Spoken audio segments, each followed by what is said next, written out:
If you ignore all the sounds my phone is making. Yeah, All right, kindly like put a pillow over that. everything looks scuffed and slightly out of place because when we started this, apparently OBS decided, hey, let me just scatter all of your resources all around the freaking screen. Are you gonna be fixing those like midstream then? Oh no, that's what I've been trying to do. I'll fix it later. It's workable right now. Things just aren't Well, like perfectly lined up. we'll add it in post. All right.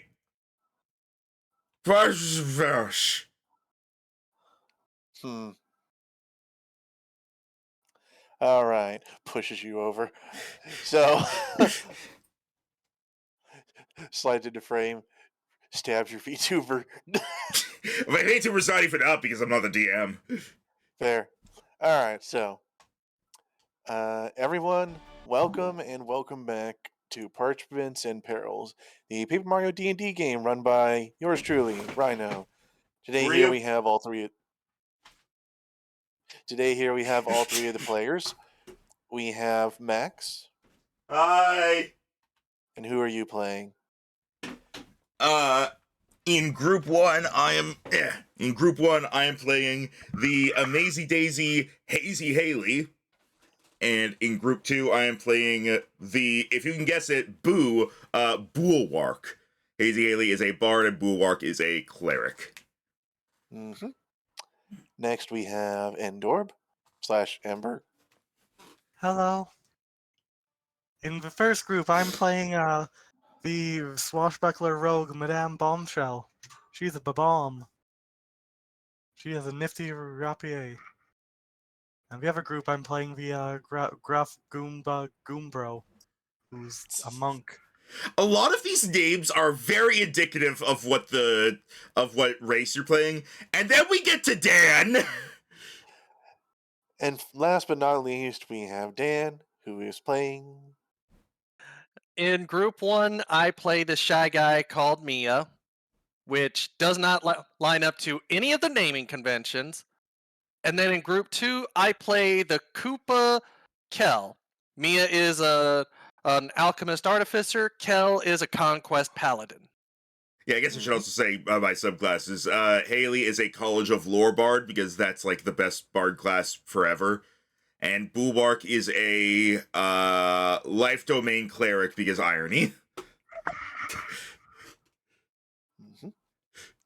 Now, it's been a while since we played this, so I figure for both those who were with us from the last time we played and those who are just joining us now, we might do a little recap of the story.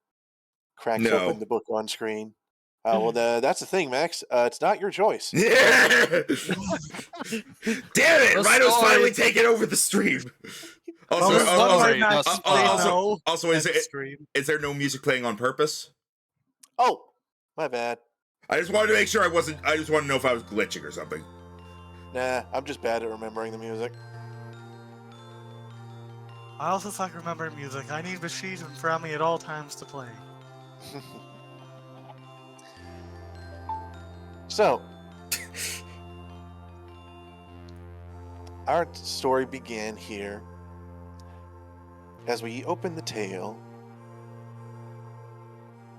we start out in the town of Entangletown, where our group of companions, six strong, although arriving in pairs, attend the 101st Peace and Unity Festival.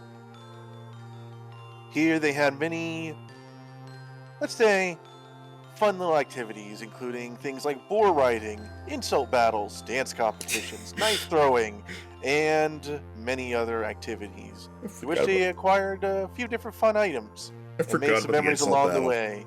Secure the pig. The insult battle, Jesus. This all culminated in what was to be the grand finale of the festival, the unveiling of the Museum of the Three Heroes. During the unveiling event, as they were going around and admiring things, suddenly the earth split in twain, and dark crystals emerged from the ground, both encapsulating people and tearing the building asunder. All of our heroes found themselves falling deep, deep into the earth. When they awoke later, they found they had been split. So now they were two groups of three.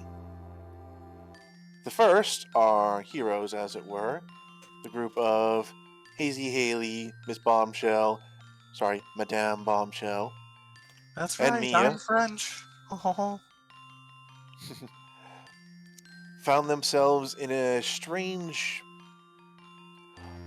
tomb-like area, which turned out to be the basement of the museum, not yet open, and themed after a dungeon. After they managed to Sorry. After they managed to make their way through it, and Haley stole someone's sandwich, Best part of the campaign.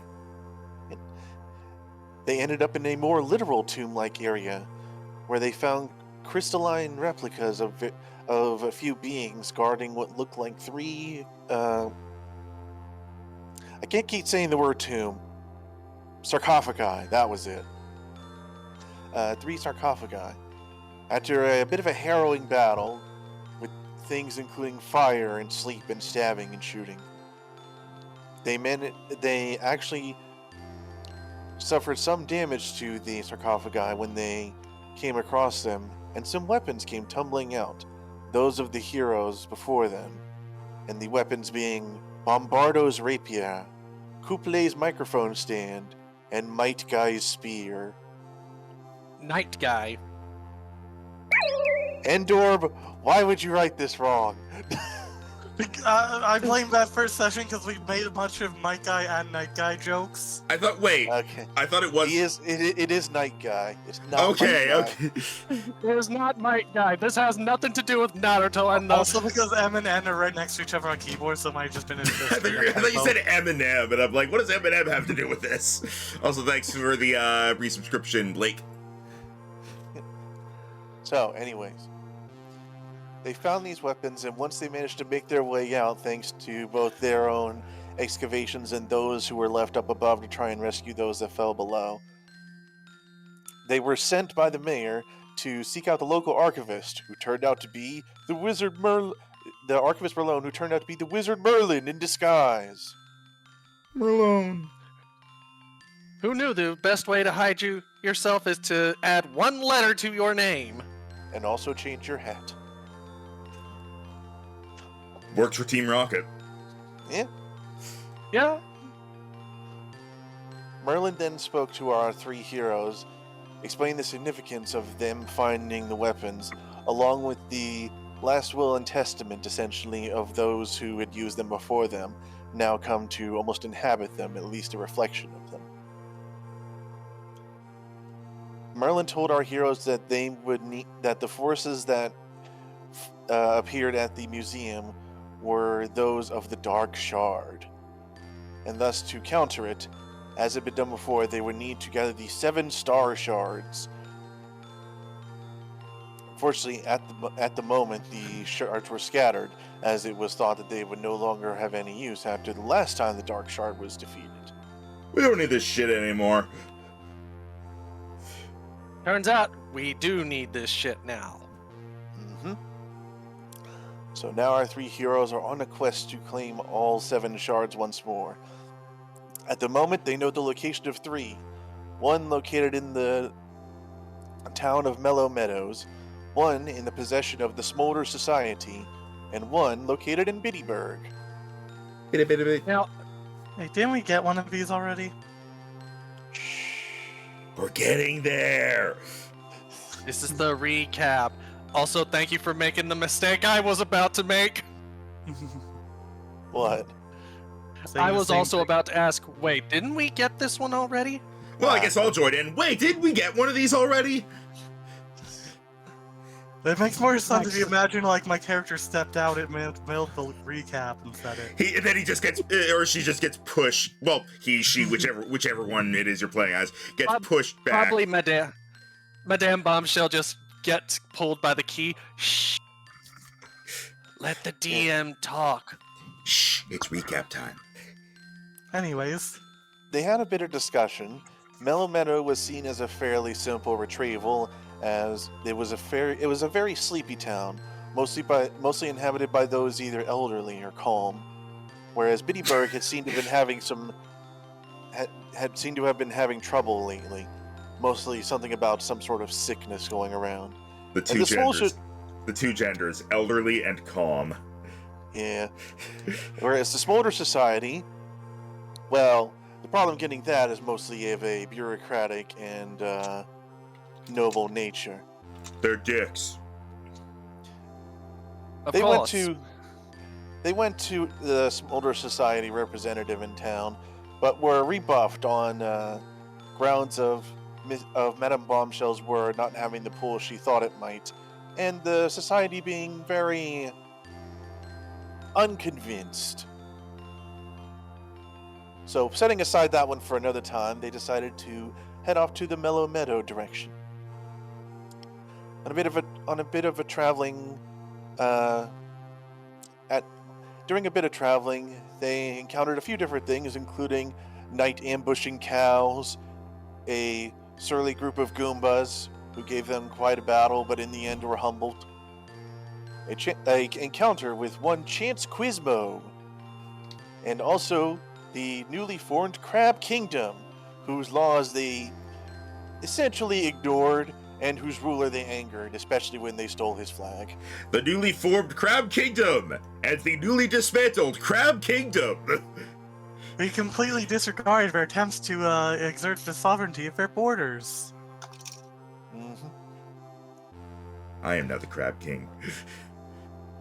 The three then Oh, entered no. Mellow Meadows, and essentially, at the first step of town, decided to stop and do some science and investigation, and essentially figured out what was going on before talking to anyone. Mia is very good. Yep. It seems the crystals were spreading some influence here as well, though in a more subtle and nefarious way. After talking to the local secretary, because it seems the mayor was indisposed, they went to the local druid grove, as most of the crystals were infecting nature itself, and so they thought this would be a good place to start.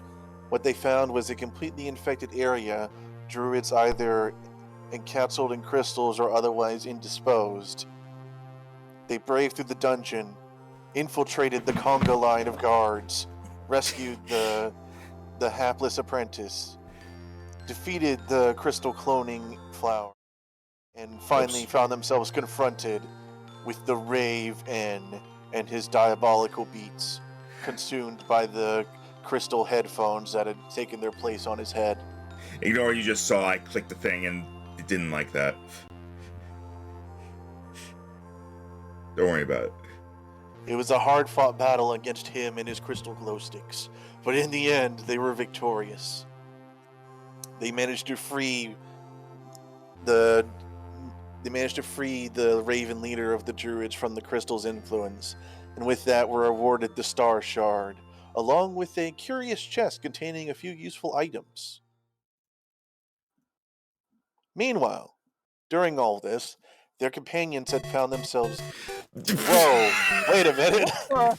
Meanwhile, their companions were 8-bit. This was not me! That just happened! It's because it was a 10-minute song, so it ran out of time. Apparently, I ended that exactly right and yet wrong. Meanwhile, over in Super Mario Bros. World 1-1. Yeah, hold on here. I can't think of any other songs that would have been better for that. Okay.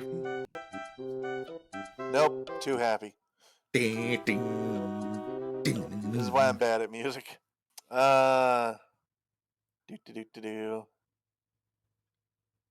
Here. Yeah, hold on, I think,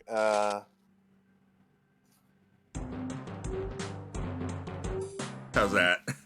too much.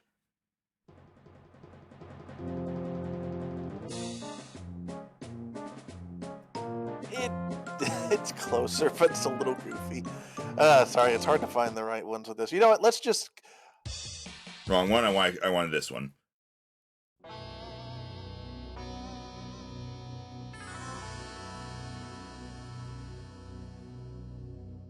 I'll take it.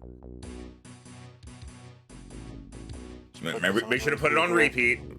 I'm trying. There we go. Alright, so. In the meantime, the companions also found themselves deep underground.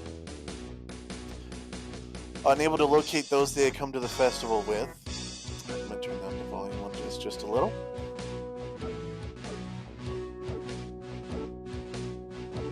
There we go. Unable to find the companions they came to the festival with, they instead stuck together and followed the trails of crystal beings dragging around the encapsulated crystallized folk. Rescuing a few notable people, including the shop owner Goatee and the female toad Purty, they found themselves rather abruptly, by way of shattering through the wall next to them, in the company of Colonel Hartee, who bade them follow him for safety. He led them back to their temporary base camp, where it has been revealed that he had been for an unknown amount of time, trying to counter the actions of the crystals. After explaining where they were from and what they had done, he nodded and gave them a little bit of an insight as to where they were, calling it the Crystal Core, Heart of the Dark Shard.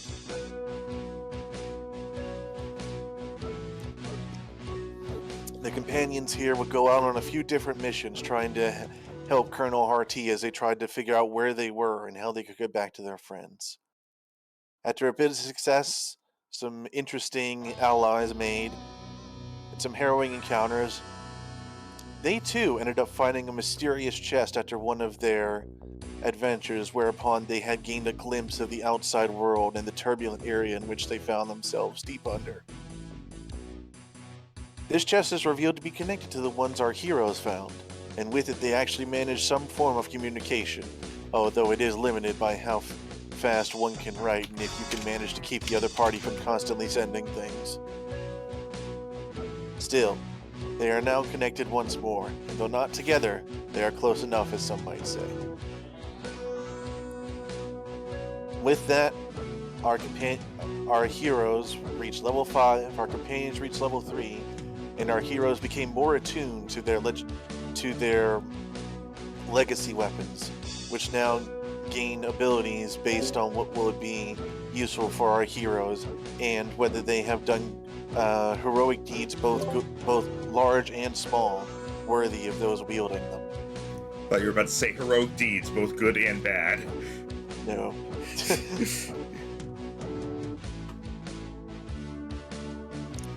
And with that,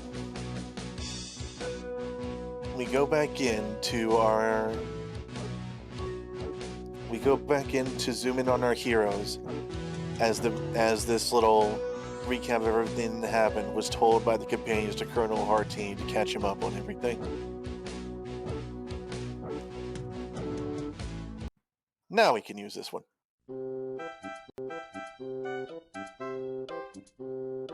So, well, thanks for the recap, but why did you have to tell me about the parts I already do?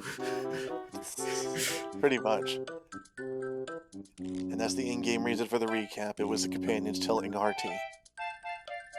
So now, you guys find yourself back here in Mellow Meadows. Where it's just me! Look, I don't know why it's just you. I assumed it was just the party token. Yeah, I think I was the party token, because I am the party! Woo! You're certainly the life of it. And Bulwark is the death of it. Aha. Hold on. Alright, so, what would you all like to do now that you find yourself post-victory? What are legacy points? Why do I have legacy points?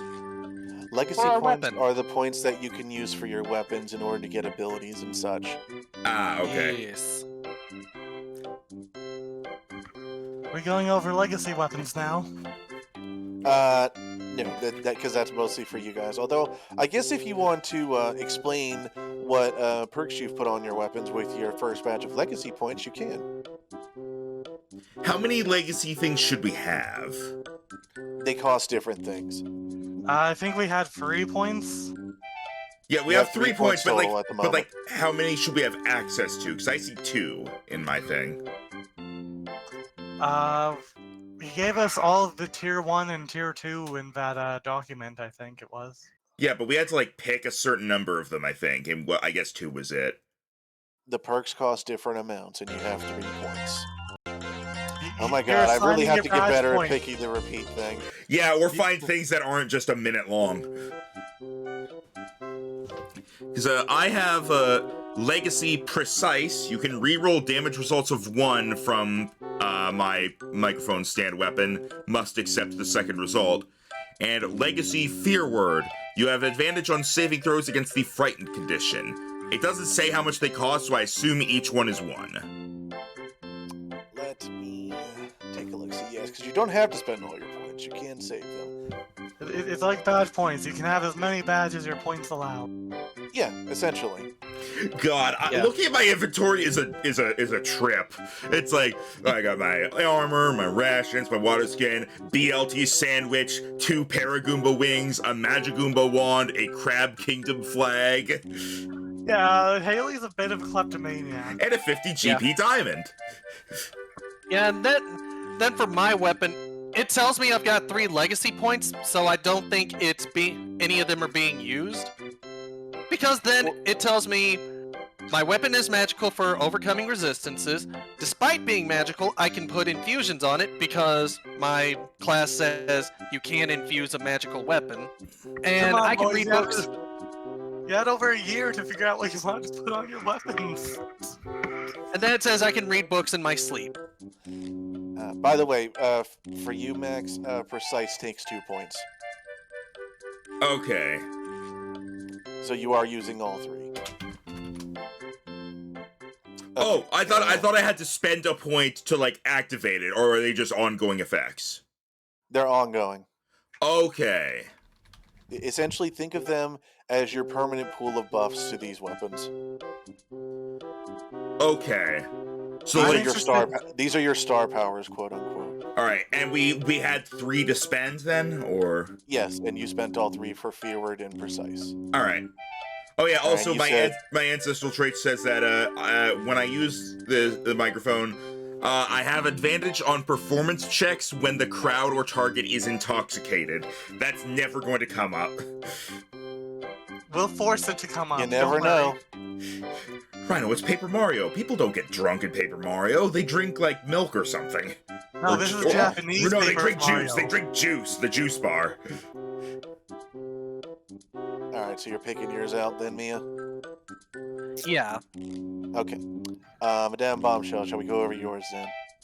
Yeah, so when I got the weapon, I got the clockwork, which modifies my racial ability wound up, so now I can charge at people with weapon attacks instead of just body slamming them. Alright. Yep. Did you Oh, by get the way, anything else? I have a new token. I commissioned this art from Smeagol on the Mutants and Mastermind server. Can we see? Can you do the Shift Z on it, Rhino, so that we can all see it? Yeah, there you go. Hey.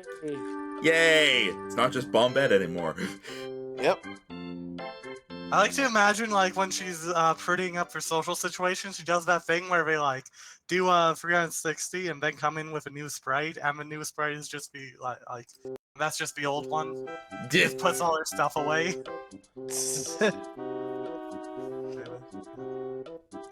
Alright, Okay, also, go I ahead. got... So, Did flavor-wise, nothing else on the weapon, but mechanically, I stored the spell Find Familiar. Because now, Lizzie has joined the battle. It's true. Also, Lizzie same is a artist. lizard that Bombshell acquired during the festival, who, instead of deciding to race, instead just hung out the entire time with Madame Bombshell, and so the race artist said, you can have it. It is a tiny pink lizard with fake dragon wings on it. Can you do the Shift Z on that too? Yes. To quote the little bio I wrote, a former dragon racing champion. One day he was smitten with Madame Bombshell's shiniest surface, and following her around ever since. It looks amazing. And I believe Lizzie also has a collar that allows them to communicate. However, being a lizard, they do not have too much to say. Lizzie can speak, but also has one int. Lizzie is friend-shaped. The best shape. I gave such vague instructions, like, for Lizzie. I'm like, I don't know, it's Paper Mario, the lizard, it's pink and has dragon wings strapped on. I'm like, I like how round it is. yeah. Meanwhile, I saw this, Meanwhile, I'm still just using some like art from Google for Hazy Haley. Whatever works for peeps. Yeah. At least Bulwark's is custom And I did make my choices on the legacy point spending. All right, go ahead. I'm curious. I have grabbed Indomitable. That way, if Mia ever goes down to 0 hit points, she can make an attack before she goes down. Nice. And just then- that final slap. Yep. And then I gave her Overpower Poisonous, because remember one of my abilities I got? Let me see. Right, your feet. Yeah. So now when she rolls... So With now an when A. she rolls... Well, now when she rolls a 19 or 20 on her attack, I can force a creature that suffers damage to make a Constitution save. If it fails, it gets poisoned. Very nice. I like how you're leaning into your build here. all status and stuff all the time.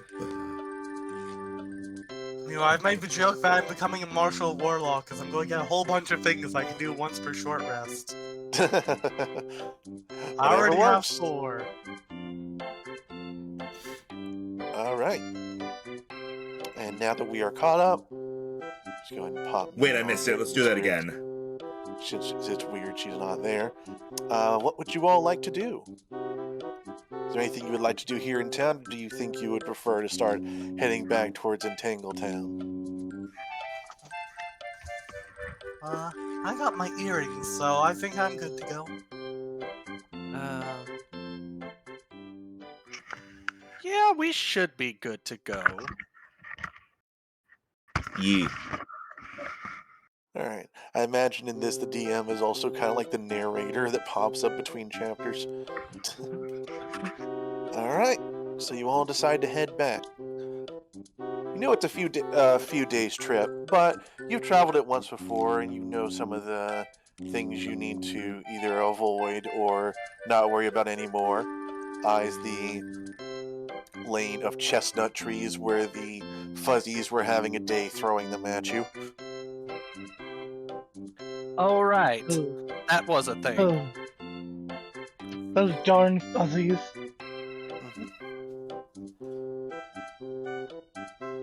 So, with that, we will go ahead and start going. Why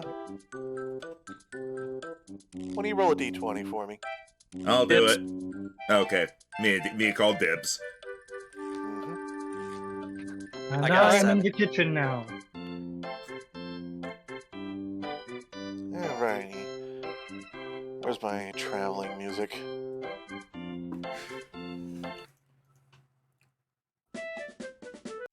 Hey, first try. Don't forget to put it on repeat. Yep, got it. I don't believe in repeats. You can only play songs once ever in your life. The Nuzlocke.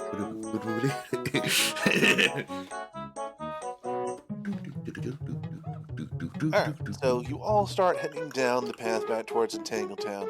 Prizes in tow.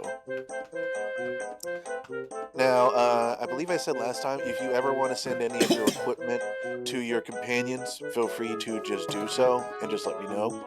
Also, if you as the companions ever want to send requests through the connected chest, also just do so and let me know so. Requests, get us out. And remember, you cannot send biological things through it. Yeah, that was like the I'm first about to thing we make a tried. About to make a joke. Hey, stuff Lizzie in there and see if she counts. Nah, Haley tried that. Well, Haley tried one of themselves, but not a lizard. That might be different for some reason. Maybe a bit. Alright. You guys make it through the first day fairly smoothly. Nothing really comes up, and instead you're more just riding the high of your recent victories. Also maybe licking a few wounds. It was a rough battle. Yeah, and for some reason Mia just keeps on nodding her head to the random beat that was going on. I'm quite glad You're nodding your head this to a improved my beat that hearing. Haley is humming the beat. I'm now imagining her doing the daisy skip to it.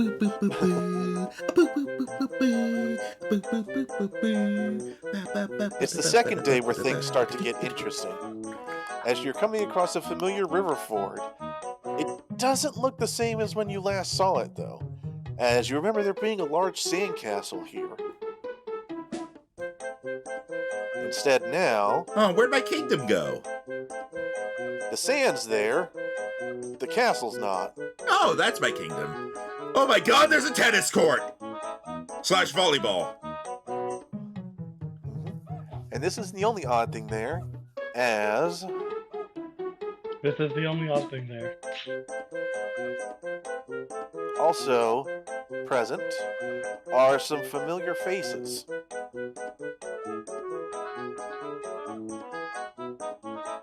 Uh-oh. The Goomba Squadron, you guys encountered on your way here, consisting of 2 Paragoombas, 2 regular Goombas, a Spike Goomba, and a Magic Goomba. You never got their names. Where's the magic Goomba? Oh, Here. up there. There we go. It was just barely off screen for me. I find it really funny that, like, so the time we were gone, the one guy who set up, like, a border, he left, and the guys before him who set up a toll road decided to move into the spot he tried to set up his border. And And then- apparently more sand. Let me switch the thing here. What's it good? Also, was it 1 Goomba, 1 Spike, 3 Paras, and then the Magic Goomba before? Or was it always 2 regular, Spike, 2 Para, Magic? I did rip the wings off one of them, so It's 2 Para, 2 regular, Spike, and Magic Goomba. And it's always been that way, even after the massacre? If it wasn't, I'm retconning it to where it was. okay. They got more wings! Oh no. Do you think they'll, harbor a violent level of grudge against us? Do they see us yet? Not quite yet. The sand is pretty obvious from a distance away, so you kind of paused, and you see them moving around. Can I see the magic Goomba from here? Yeah, it's a pretty flat area. You see him messing around with some sticks in the water. I He pull seems out to be waving his wand around a lot more. the magic Goomba wand that I took from presumably him last time, and I yell, "Look, we match!" As you do that, all of them turn to look at you. I wave the wand back and forth. Not trying to use it, just like, look, here! I'm like an air traffic controller. You As need do 2 of those so- to be air traffic. As you do so, surprisingly, he waves back. Oh! As you see them waving their staff at you, and then he calls over the air and is like, "Hey, it's them! Hey!" And you would imagine them all waving their arms if they had any, so it's instead them bouncing around excitedly back and forth. Hey, friends! Haley quickly looks at the others. They're friends now, right? They I do don't appear- know. The You fact that recall they're at not- the end of your last encounter, you taught them a lesson, as it were, and encouraged them to better their ways. Mia doing so quite, let's call it firmly.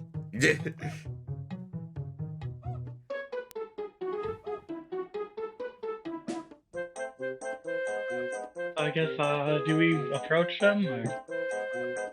It's up to you. I think so. Haley's gonna start skipping over. Well then, Bombshell will follow behind. Look looking, try and, make sure they're not, like, angry. Haley like steps into the sand area and the music changes and then jumps back over to the grass area. Pay no attention to the man switching records behind the curtain. What the? And- Hey! And back in the desert. And grass. Okay. This is the one time you get to do this. Okay, anyway. This joke is funny. Once. As most jokes are. Anyway. So you guys approach them? Yeah. Approach. Alright. Spike, you remember being the leader, approaches you all as the others get closer but seem to be trying to busy themselves. Hey, we were hoping to see you guys again. We're up here, I guess. Yeah, I was trying to put you on the map just so you could look around. Why, hello there. Seems Hey. you've kept busy. Go ahead. She was speaking. Yeah, I said, seems you kept yourself busy. yeah. So, we were trying to take your advice and trying to figure out how. We came over here, and there was this really angry crab guy. And he gave us his land. We're landowners now. Yay! Gave it to you? Yeah, he said something about he couldn't use it while there were ruffians and charlatans about, and he had to go train or something. I don't know. I see. That's great! You She own, then you own the Crab Kingdom now! What? That doesn't Mia- make any sense. And Mia just silently wonders, is he even allowed to give this to them? Here, you'll Yes. need something in order to mark this as your place, and she gives them the flag that she stole. I mean, thanks. I don't know what the- All land needs a flag. I mean, yeah, I had to change the symbol. We don't really have anything crab-like. I mean, it was just a pile of sand when we got it, but, we spread it around, and we had an idea. What if we had a riverside beach? Nobody has that anymore, and this way people will want to come here. I love it. Interested in tourism, are you? Yeah, it's like legal tolls because people want to spend their money. There you go.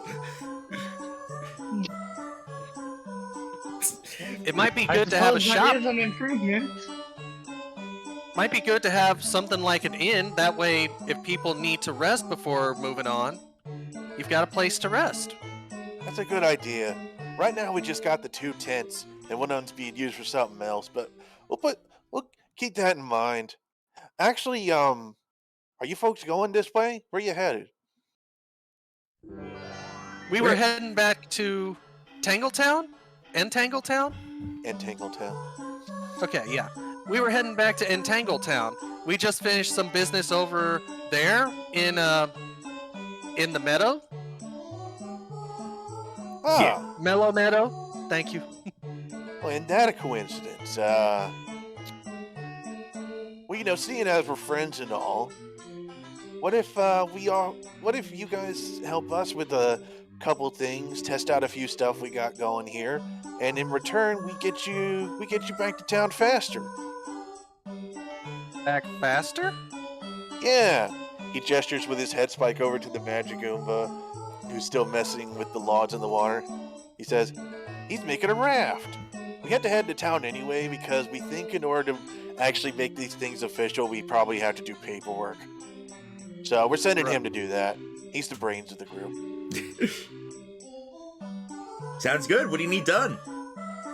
Well, we need you to test a few things. We're working on making some ice cream, and we have a volleyball court, and that was kind of it right now. But now we have to think. Now we have to think of how to do it in. But we're trying to get our activities level up. We're starting small though. We got to make sure those work. If you want help with designing the interior of the inn, I'm quite the cultured individual, if I do say so myself. Well, sure, that'd be great. I think Gary over there is handling the other spare tent. He wasn't sure what to do with it. He's the one by the green tent. The blue one is the blue tent is the one for ice cream because blue is colder. Pork logic.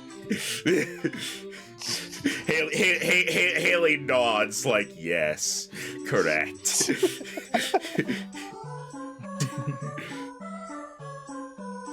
All right, well, is there anything you guys want to do first? Or I guess it's like there's three of you. We technically split up and try it. I'll try the ice cream. I can always try out the volleyball. All right then. We'll get all this done lickety split.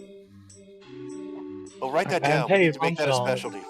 The lickety split. That sounds like the name of an ice cream press run by a booth. All right. Mead out of cream soda? What? What? I'm just reading the chat and I just saw Sylvia's line. Wonder what mead made out of cream soda would taste like. Well, mead is normally made out of honey, so I'm not sure it would be mead at that point. Yeah, I think it would just not be mead. It would just be alcoholic cream soda. Also very flat, I imagine. Yeah. Anyway, with that, If you made it with just the cream part, what you're looking for is the word yogurt. Anyway, speaking of cream, ice cream and volleyball and whatever Bombshell's doing. All right. What would you all like I'm to helping do with first? interior designing.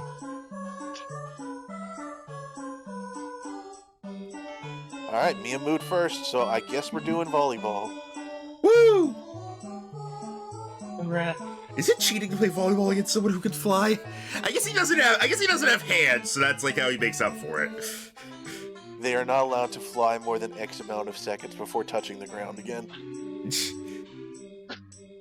Wow, they came up Also, with like a whole thing of rules for this. Also, who said it's just one of them facing you?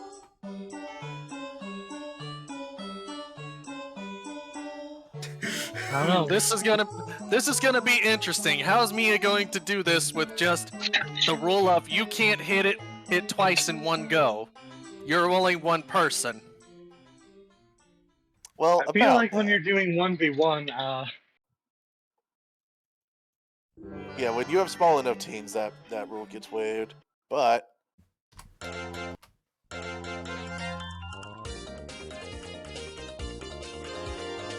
for now, let's get this started. So, one of them goes to the side because they aren't going to play at the same time, but they will swap out for each other when they get tired. Okay. Here we So go. the way this works, you are essentially going to competing in a series of checks versus the Paragum on the other side. The DC goes up each time. It goes up higher if you go significantly higher than the current DC, and thus it will get harder and harder. Your goal is to make your opponent fail faster than you do. Okay. So, since you are the guest, you may serve first. The standard skills would be athletics or acrobatics, but if you could convince me of something else that you want to try, go ahead. If you use the same skill 3 times in a row, there will start to be minor penalties. All right then. Intimidate the ball. So if you at least switch back and forth between 2, you're fine. All right then. Well, I think to start with the serve of the ball, I would use acrobatics. All right, go ahead and make an acrobatics check. And that's just normal roll, right?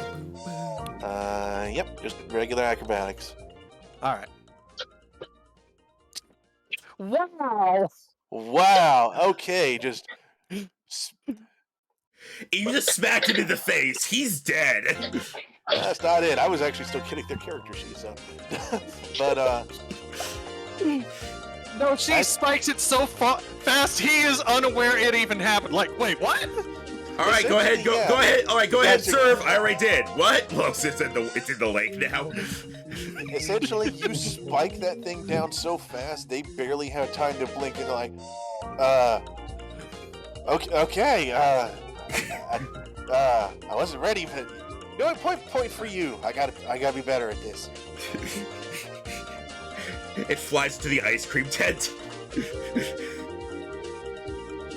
Y'all have to be careful because y'all are making it sound like I'm missing the square or the rectangle. No, like No. It hits and then bounces Aced into it. You nailed it down so fast you didn't even have time. So that is a point to you. You left a 3-foot deep hole in the sand. Okay, is this a new set of rolls, or are we going back to acrobatics and it's still okay? That was first point to you. So now we continue. And so since you got the point, we'll continue from your side. Go ahead and do another check for me. All right, we're gonna do acrobatics again. I swear to God. There are 2 types of people, and they're both dead. Evidently. All right, I'm gonna go ahead and do a little roll for them real quick. You just how badly you fucked up. All right, they did not get a nat 1. So they do manage to return this one. Dan, give me one more roll to try and save it. All right, I'm gonna as the spike doesn't go quite off cleanly this time. It seems to hit the edge of your hand, and this time the pair Goomba across you hops a few times before kicking it with his big feet, and it goes across back to you. All right, I'm gonna use athletics this time to run and then try and bump it back. All right. Okay, you managed to save it. The ball goes back up into the air from your counter, and the game is on. All right, let's see. So first one's out is now. And now the game truly begins. Yep. All right, the DC is currently going up bit by bit. So now we go back to them.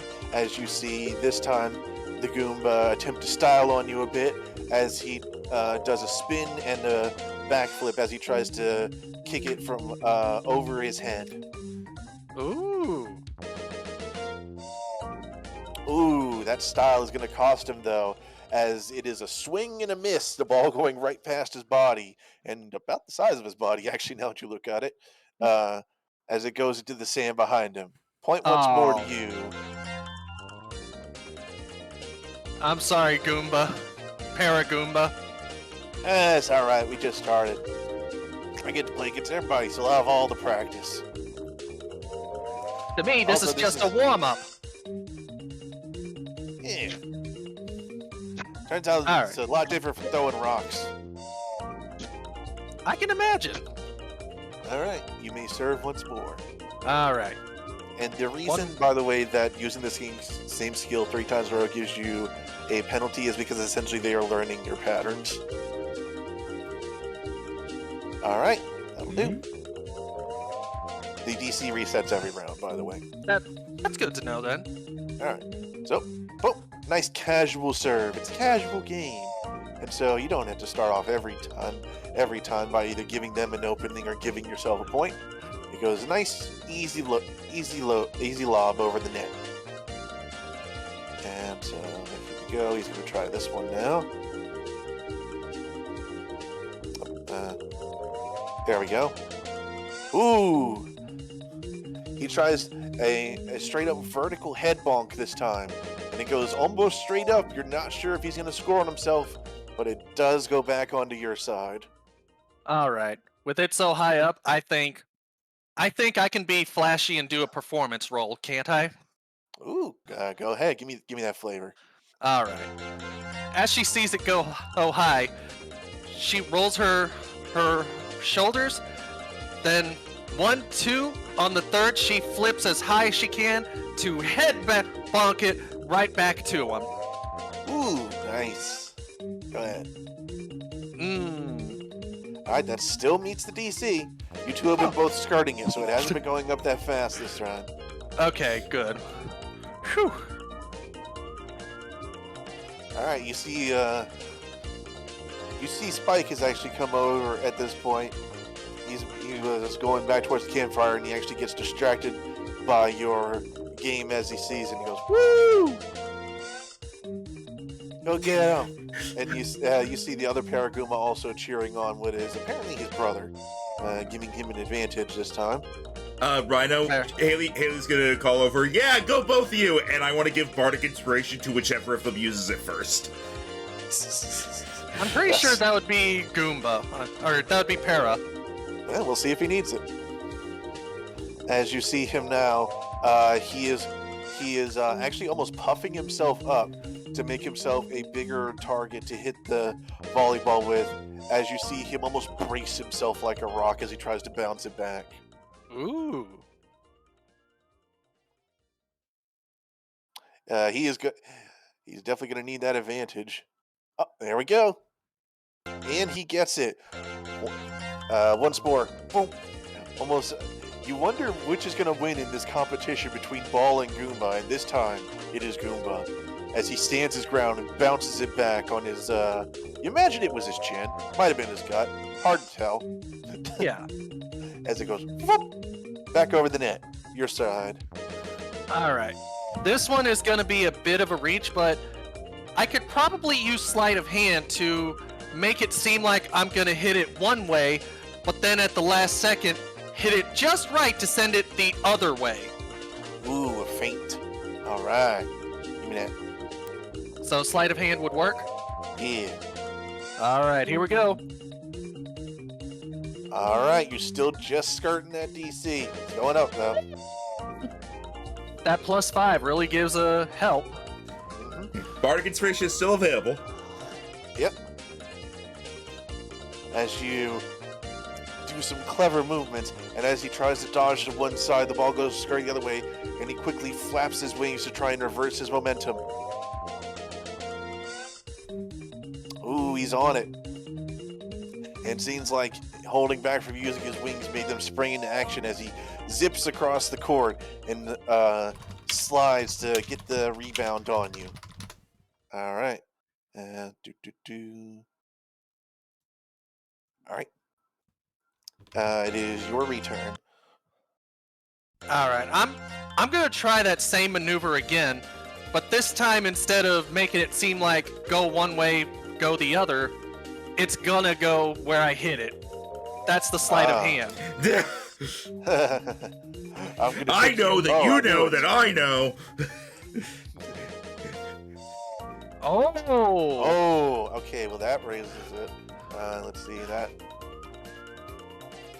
The Yes, classic jump double block. yeah, I'm gonna go ahead and raise that to that then. So, with your once more tricky moves, and this time tricking them into thinking that you're going to trick them, you instead trick them by not tricking them. As the ball goes exactly where one might think it would go. First, Let's see if he can counter this. It's that scene from The Princess Bride with the poison stuff. Haven't seen the movie yet. Alright, let's see. but Use you your made head, but you made a fatal error.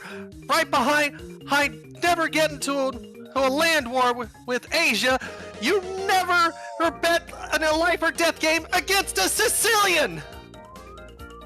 I think I line don't know was what that's from, but it don't sounds familiar. go all in against the Sicilian when your life is on the line. I think might be it. When death is on the line, yeah. When death is on the line, yeah. But yeah, that's from The Princess Bride, Rhino. Yes. Oh yeah, it's been a while. I've never seen the movie. I've just seen it. Yeah, I'm remembering it. I've never seen the movie. I've just seen that one scene. Alright, okay. It is a great scene. You should see the rest of the movie. Well, Bardic Inspiration or not, trying to read your moves, the Paragoomba is not prepared, and that bit of trickery gets you yet another point. Good thing he's a Paragoomba, not a Preparagoomba. Haha. Alright. So how many Well- points do we go to? If you win the next game, then then that's it. But if he wins, then you go a little bit more. Okay, then. So, Mercy shutout rules and is mercy out. rules. Yeah. All right. But once more, since it was your point, it is your serve, and the DC All right. resets. All right, then. Normal acrobatics for the normal serve. All right. All right. Bump. Up the volleyball goes. And as it comes down, he's like, okay, gotta keep it simple at first, and then we can get fancy. As he is going to attempt a simple spin kick back to you. All right, good. He's on it. And in fact, he does almost a full 360 before sending it back to you, putting some spin on the ball and curving it to the side. Oh boy. All right, here you go. All right. For this, I'm going to go back to the athletics approach where get there quick, get it there, hit it strong, and right onto his side. All right, I am terrible with explanation. that's fine. All right. Woo! All right, this was not the opening, so you don't get an auto win, but Yeah, so. you did beat it by a lot, so that DC shoots up now as you are determined to escalate. What started out as a simple curve around gets rebounded back with force. And so let's see if he can counter back. Woo! Just barely. Oh, nice.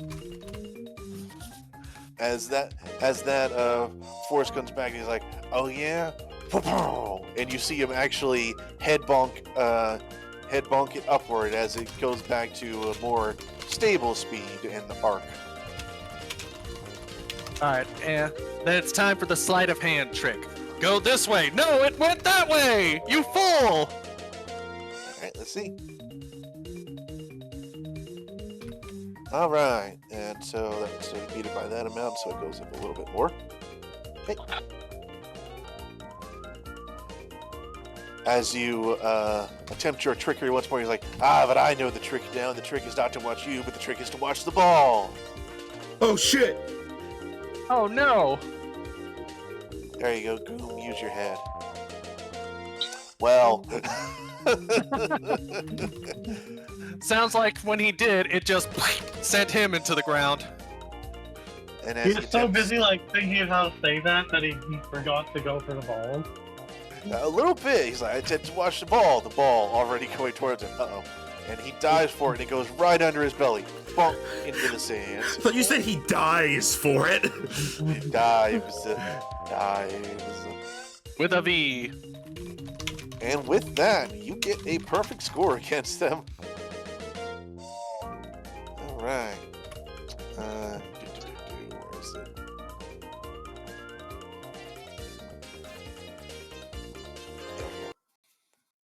There we go. All right.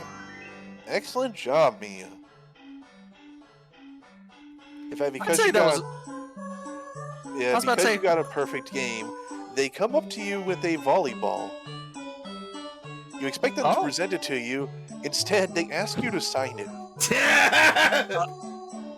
All right, then I can certainly do that for you guys. Any way you Yeah. want me to sign it? Oh shoot, what do we do? Can you draw a picture of yourself hitting the ball? I mean, don't expect it to be the best. I can try. Nah, the point is it's from you. I love these guys. Well, It's it so much certainly better than last time we met. it certainly persuades her to try and draw herself and sign it. All right, go ahead and roll me a performance check. All right, this. Put that flourish on it, Hey, not Hey, bad. and you do. Turns out writing down formulas and all that gives you quite the penmanship, which comes in handy on this. As you scribble down a very, you would say some would describe it as a very accurate 2D image of yourself. Wink, wink. Which is They just literally just right on there. It might be. It's just an exact, like, perfect drawing. Wow, it looks just like you, drawing Winks. And as they do that, they actually take the ball, they pull out another one, put it on the court, and they put this particular ball, and they set it to the side, and they say, we're going to have to make a little pesto for that as a memento of our first game. And then they come up for a series of high fives, which also escalate in DC. Who gets their hand hurt the most when these high fives Burning go? inspiration! It's just like it turns out from a simple high five to suddenly we're behind the back, we're around the side, it keeps going. So you're doing a thumb war. It's like, how did this happen? I don't even have thumbs. All Yeah, right. that was a fun little side game. Yeah. Also, Rhino, very quick question. I'm sending you a link to a spell. I don't think I checked with you if this was okay, so hang on. Because from when we leveled up, Oh, right, because you're a bard, you pick those. yeah, hang on. Because that's from the Book of Many Things, so it's a lot more recent. So I don't know if that's an open one or not.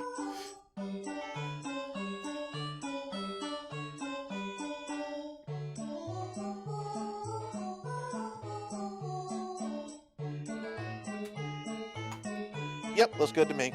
All right, don't need to change anything then. All right. Who would like to go next? Is Endor back properly at the mic? Yes, I did literally just get back onto the computer. All right, it's your turn then. You go ahead. So we can get through that before you get called away again. Well, she's out of the house right now, so I've got at least an hour. Hey. Let's not take risks. So, All right, so, Madame Bombshell, you are unexpectedly roped into / roping yourself into a basic decoration of the remaining tent into a more inn-like or comfortable sleeping area. Now, what are your initial thoughts on this? Given what you have to work with, which mostly seems to be sleeping mats, a tent, and the materials around you. the first thing Madame Bombshell thinks of is, this should really be an actual building. Sandcastle. Sandcastle We only Inn. just got here. Well, Also, I don't know how stable sand is for buildings. He admits digging into it. oh, that's no issue once you have enough money. Well, we don't quite have that yet. We got to get the people here first, and that's why we're getting all this set up. Well, first thing I think of is, you've got various bed mats here with different colors. Perhaps we should arrange them so there can be a feng shui to the room. And she starts like picking stuff up and moving it to do her best to color sort the room. I didn't think there were mushrooms growing in here. Pardon? You said something about a fungus? Van Bombshell just kind of blinks at that and then goes back to what she's doing. Can I give the DM inspiration? I'll take it. No, but then by the way, Madame Bombshell, make a wisdom save. A wisdom save? Yep. For his idiocy. Alright, you're fine. You're just like, okay, back to what you were doing.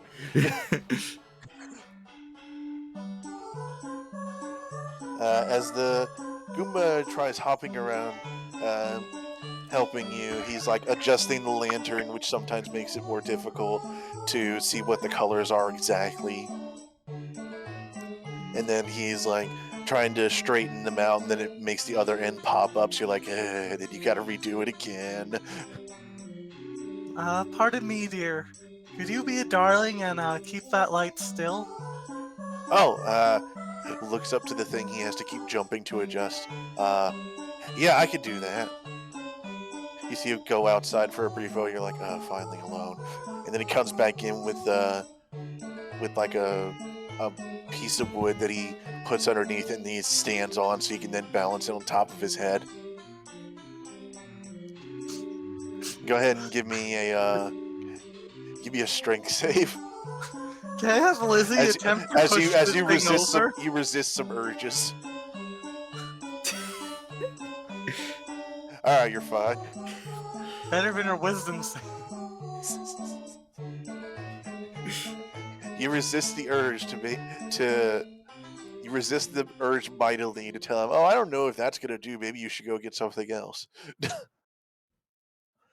And begin that little series of side quests for him. Just biting my tongue so I don't cause more misadventures. That's my whole thing right now. We send them off on like a fetch quest, and then like 3 sessions later, at some point, we come back and they're like, "Hey guys, look, we're level 20 wizards now."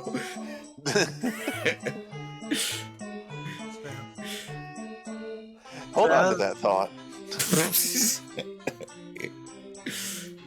So as Bombshell's doing this, Lizzie's going to help carrying small objects for her so she can carry more at once. Aw, that's cute. Gotta start using my pet. I mean... Help. Pet. That's Lizzie's Thank you voice. kindly. Next, help. Pretty much. Go ahead and give me a perception check. Perception, oh no. Alright, Oh so, no, only a nat 20. Geez, the amount of nat 20 so far in this session. Yeah, at least I balanced it out with a nat 1. Yeah. Hey, the lower the stakes, the more funny it is we get just constant high rolls. Yeah. So you notice something odd about the piece of wood the Goomba brought in. You're not sure how. He actually brought in like a legitimate nightstand. It's got a drawer in it and everything. It seems like they may have tossed it in with the firewood thinking it was debris, but it's an actual piece of furniture. This piece of furniture will really help tie the room together until a more permanent arrangement can be made. What, the weird log? He like hops down, looks at it from the other side. Oh! It's a table. Close enough. Bombshell just does a deep sigh. You have a feeling this guy is not kept around to be the brains of the operation. That or he did too many head bonks recently. ¿Por qué no las dos? Yeah, pretty much. If we take this fabric, we could repurpose it for some sort of drape in the room, help divide it up and hide the slight issues. And she hangs Oh, is up. that for privacy? He says, trying to sound fancy. Well, if it is, you never tell guests such things, right? You always make it sound like it's an aesthetic choice when you can. I thought privacy is what they want. Yes, and they will have it, but you tell them it's for aesthetics. You see? You can practically hear the gears turning. Have to make an intelligence roll. Lizzie's just looking at this guy and thinking like, wow, he dumb. Have you done this before? I've done similar, shall we say. I've never had... Usually I'm working on a much higher budget than this, but... Yeah, well, that's what the paperwork's gonna help with. They said it can maybe help us get funding. If we play our cards right, anyway. Speaking of that, puts deck of cards on the table. Behold, entertainment. Yay, entertainment! I just love the idea of a Goomba looking at a deck of cards and going, "Behold." I'm now imagining them holding the cards in front of their heads. It's just like, how are they doing this? No, they hold it above themselves like Goombella does. Behold! Behold, Patty the Platypus! I meant like whenever they My dealt the cards, but that works too. My entertainator! It's very entertaining, you know that? You know, this really is coming together. Now I just need like one of those counters out front. Perhaps I'll take a look at the pile of scrap wood for other furniture. Ooh, I can help. She's just thinking in her head, but can you? Go ahead and roll me perception again, but you do get advantage this time because he is helping. He can help. Yeah, you've dealt with him long enough to where you're getting the hang of it now. I was half expecting to get a nat 1 with advantage. So you don't find a counter. Interestingly enough, what you do find is like half a boat. Not like a ship boat, more like if you were to get half a canoe. Which on its own is essentially a curved piece of wood, which could act as a hollow counter. Well, I'm sure we'll pull it out, and Lizzie will catch on and start pushing and not really helping, but look like he's helping. Am help! Am help! I imagine after a bit, Lizzie just ends up parking themselves on the front of the boat like a figurehead, just like, that way. Go! Go! This will be useful in a pinch. If we place it about there, it can serve as nicely as a counter. How does that look? She asked the Goomba. I think it needs something. You see him tapping his foot on the ground as he's like trying to come up with the words.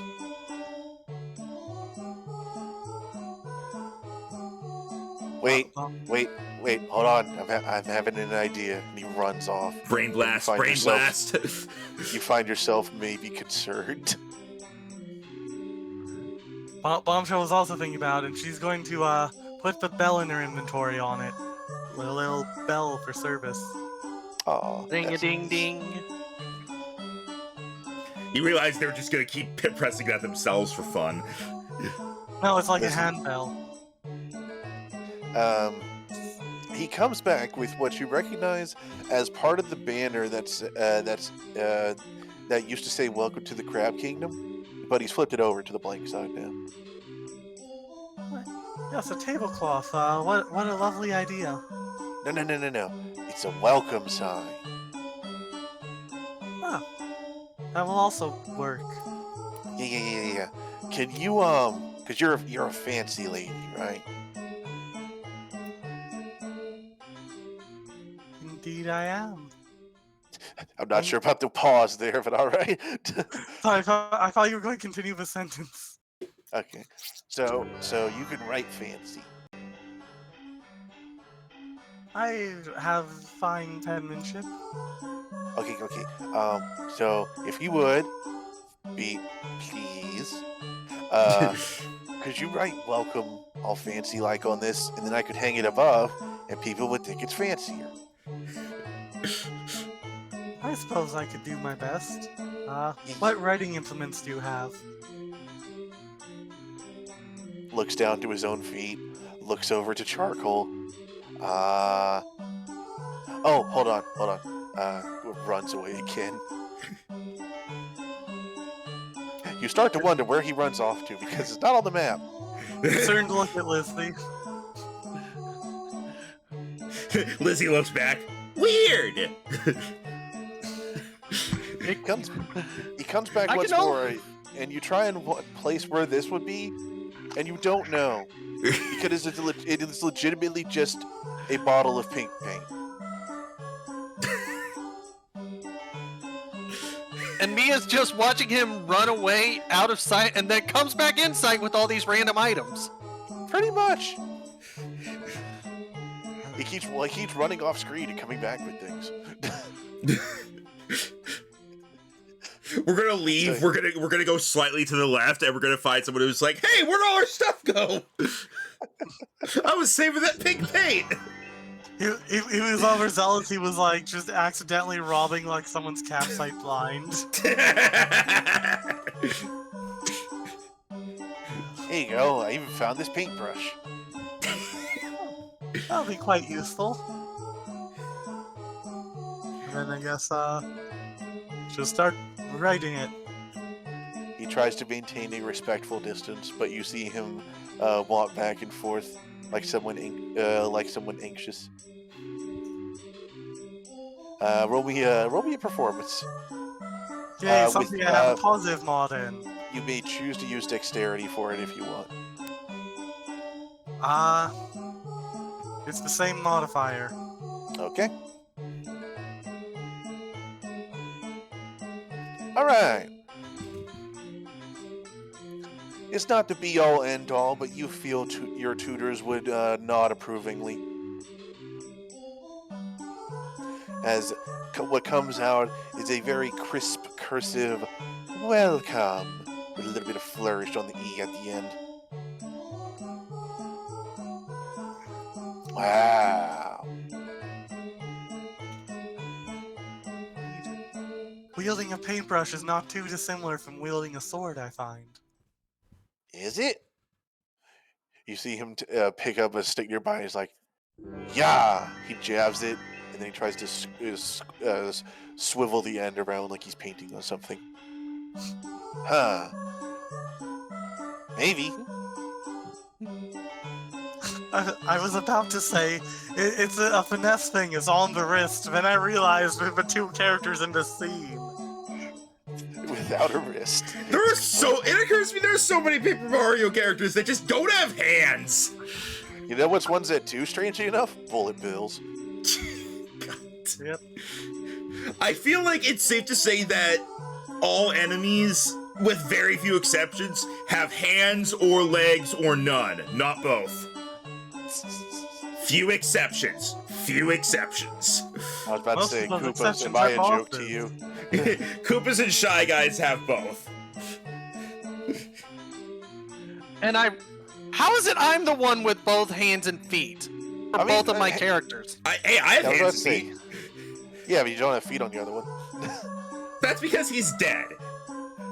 I have Dead zero Dead people hands. don't have feet. Come on, Rhino. Everyone knows this.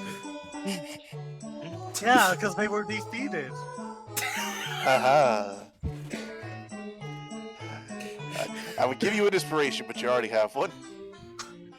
I'll can I take the just- inspiration because I created the setup for that joke. Not yet, but you're close. Alright, This has been credited to your account. pretty much. You'll receive it in 3 to 5 business weeks. So, after all that, your earnest, let's call him, Gooba Cafe comes up to you. As you all appraise your work, he says, alright, I think it just needs one more thing, and I hope you don't mind. I kind of had an idea. Oh, do tell. I think it needs a name, and I think you should name it, because you did a lot of the work. I can't say naming things is my forte. I mean, do I you would, have I a would, name? I would have just called it Sleep Tent.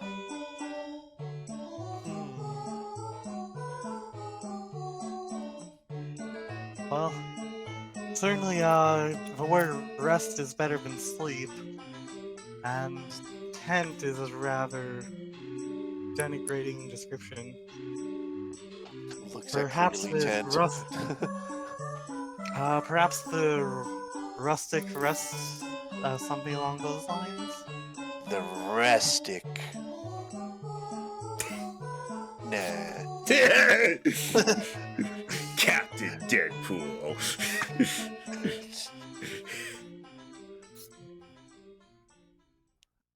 The Rusty Rest. Nah. Oh, rustic. The resty rustic. I don't think he knows that rustic is an adjective, not a noun. The reru.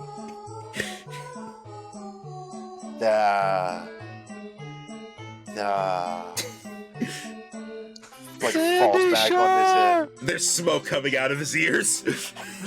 He has fallen backwards. As it looks like he's trying to think. I'm waiting for an hour from now when they just go a sleep tent. You're free to pitch these, by the way. He's just thinking. I'm just not much better than him as a person at doing this. The rustic rest, he shouts, sitting up. I personally would have called it the Sandy Shore. Ooh, that's a much better idea. I'm glad my character had it. Oh, but is that restful? Well, it is. I guess we could call it the Sandy Shore. Because it's in a tent. Spell in with Oh. 2 N's if you do so. She says, trying to guide his idiocy instead of fixing it now. All right, we got a plan. Yay, plan. I was waiting for him Thanks, to. miss. I was waiting for it to go for the rustic restroom. All right, go ahead. You can have one.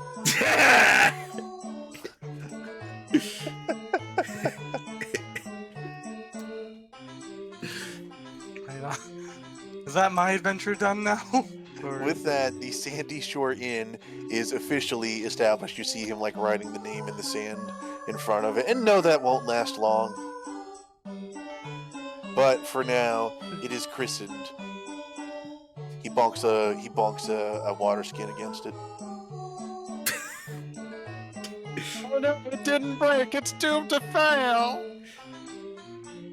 Now that that's done, you said you had cards, yes? Oh yeah, behold. Entertainment. Entertainment. I think that's a perfect spot to swap the scene, don't you? Yeah, all right. Yes. Meanwhile, the camera pans over to the other tent, which as a billow of mist comes out from the crack in it. As you see the other Goomba standing next to it. He's like, all right, so we don't have that many flavors yet, but we're trying some new things. All right. So, want That to is eat a some ice fearful cream? thought. What's up, Dan?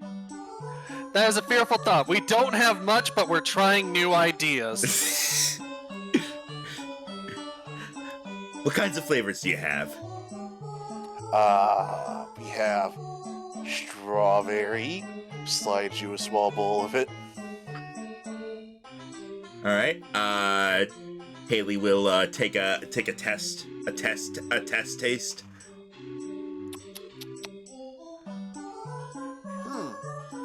Well, as far as you can tell, this is a regular strawberry ice cream.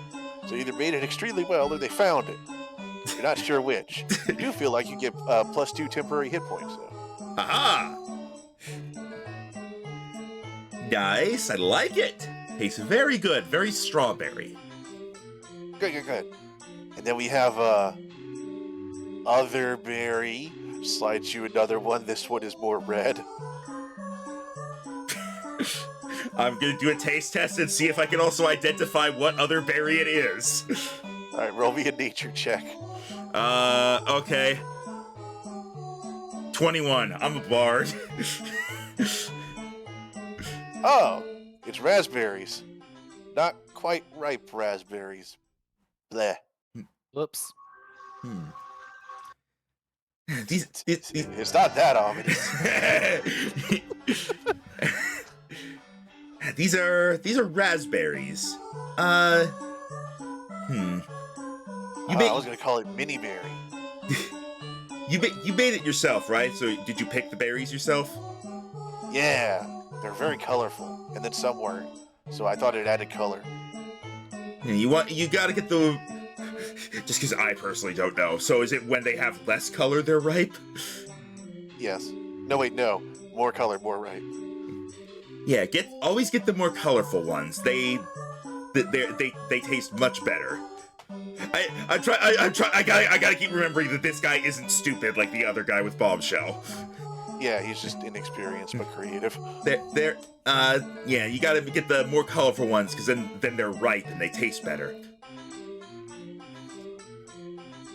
All right. Next, we have Chestnut.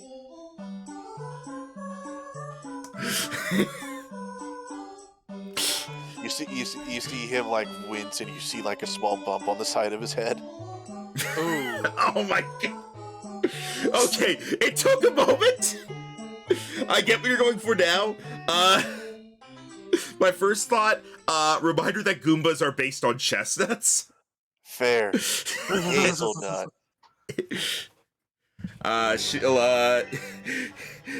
She is not used to that being a flavor of ice cream, but she'll give it a try. Slightly more hesitant than with the other two, but It's interesting.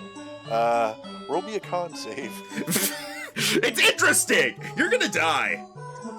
6. All right. Oh, it's got a nice crunch to it. You're not sure if that's the ice or the nut. Ow! Ow! Ow! Ow! You okay? Reach into your mouth. Pull out a small spike.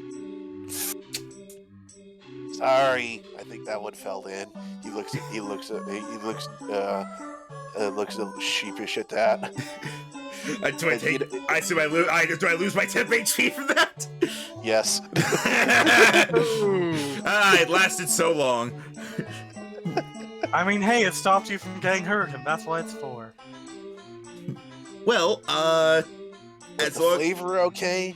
Yeah, as long as you make sure like no more spikes fall in, the flavor itself is good. Okay, good. If you look deeper into the tent, you see like essentially what almost looks like if a sea urchin was a nut cracked in half. It's got to put a bit more time into making sure this one is spike free. All right, so this next one is something I'm trying. It may sound weird. I want you to try it first before I tell you what it is. And so he's gonna slide one in front of you, and you notice this one doesn't have any color to it because in order they've been like green, they've been pink, red, kind of a soft green. This one is almost clear, and you're not sure how he did that. Haley, wondering if this is just ice, is going to give it a taste test. You give it a taste. Roll me perception. 13. All right. You did okay. So you're like, maybe it is just what? Wait a minute. You look at the ice cream, quote unquote. You look back out towards the river. You look back at the ice cream. Is this water? Well, it was. So this is something I'm trying. I call it shaved ice. So I took the water. I made sure there wasn't fish in it. Good first step. At one point. Good first step. And then I froze it, and then I broke it, and then I broke it a lot, and I tried to make it smooth, but it only goes so far. And then I wanted to add flavor to it, but we don't have it, so I just tried it on its own. But it does cool you off. It does cool you off, and it does have a bit of a refreshing taste. How to describe this? It's like the ice cream version of bread. It's good on its own, but it definitely seems like you could add pretty much anything to it. Like maybe some sorts of syrup. Sadly, we live in the Paper Mario world, which only has honey syrup and maple syrup, so good luck. Well, you say that. He goes into the back, and he comes back out with what looks like a honeycomb. I thought you were going to have him bring out a bottle of ketchup. He brings out a honeycomb. He's like, aha!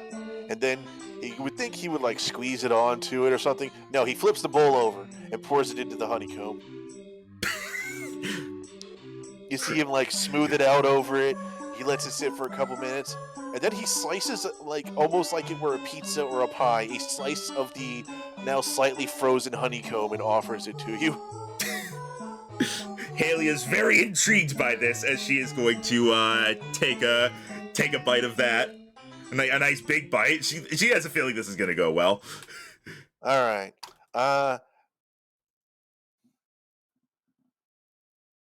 Be a nature check again. Nature check? All right. Yeah. 10. I'm a All right. bard, by the way. Yeah. So, as a flower, you could be considered a connoisseur of natural sweetness, as it were. This is not something you ever experienced before, because honey in itself is naturally sweet, but also thick and can be considered overpowering in large amounts. But then this is natural stream water added to it, frozen, making it almost like crispy honey that has not gone bad. It both soothes and sits in your mouth for a long amount of time, and you find yourself just kind of licking your lips afterward, like, Now It's that good. is good. all right, we got something. Yeah. Try some of it yourself. She cut it into pieces. She's like, "Oh, try some yourself. It's really good." He cuts himself a slice, eats it, does it all in one bite, unlike you who took like half of it in one bite and then ate the rest. I mean, This whole thing is Goombas are like like- 50% mouth, so. Yeah, so he's like, you see him instantly like eyeing up the rest of it, and he's like, I have to tell people. Wait, no, what do I call it? Wait, no, it's mine. he looks at you and your yellow coloring and your little petal-like shape. And he looks at the honeycomb and its little central comb surrounded by other combs. He looks between the two of you. What is your name? Sorry, my headphones came unplugged for just a second. What did you say? Okay, he looks between you and your petal-like shape with your central face and then your petals around it. He looks at the honeycomb with its central comb surrounded by other combs. He's like, wait, what is your name? Hazy Haley.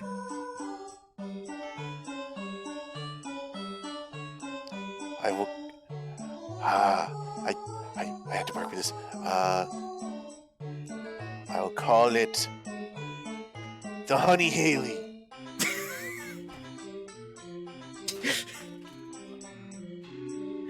Is this the Goomba version of like And you see him like holding it. You see him like holding it above his head, like I love it.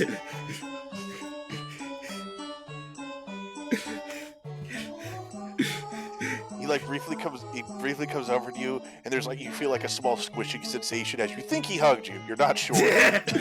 I will return the hug, assuming that is what it is.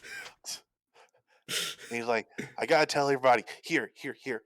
We were saving this, but you can have any. And he gives you. He actually gives you 5 gold. Oh. I gotta tell everyone. We'll make so much more with this. Thank you, and Haley will take it. He's like, guys. He runs out the tent with the rest of the Honey Haley. Bees and rivers. It's the key. He's like, what? What the hell are you talking about? He's like, no. What do you mean? Oh, that's good. Bees and rivers, it's the key. So, good job. You invented a dessert. Hooray! One of you became a sports star. What have you made it? What if you invented a dessert? We now have the Goomba version of Zest Tea, finally. Kinda.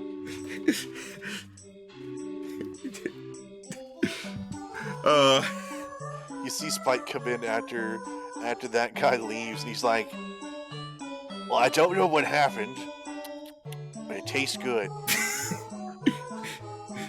Seems like you really helped him out here, though. I think we got a shot at this. I think, I think this is definitely something that people are going to want to come from far away and try. It's very good.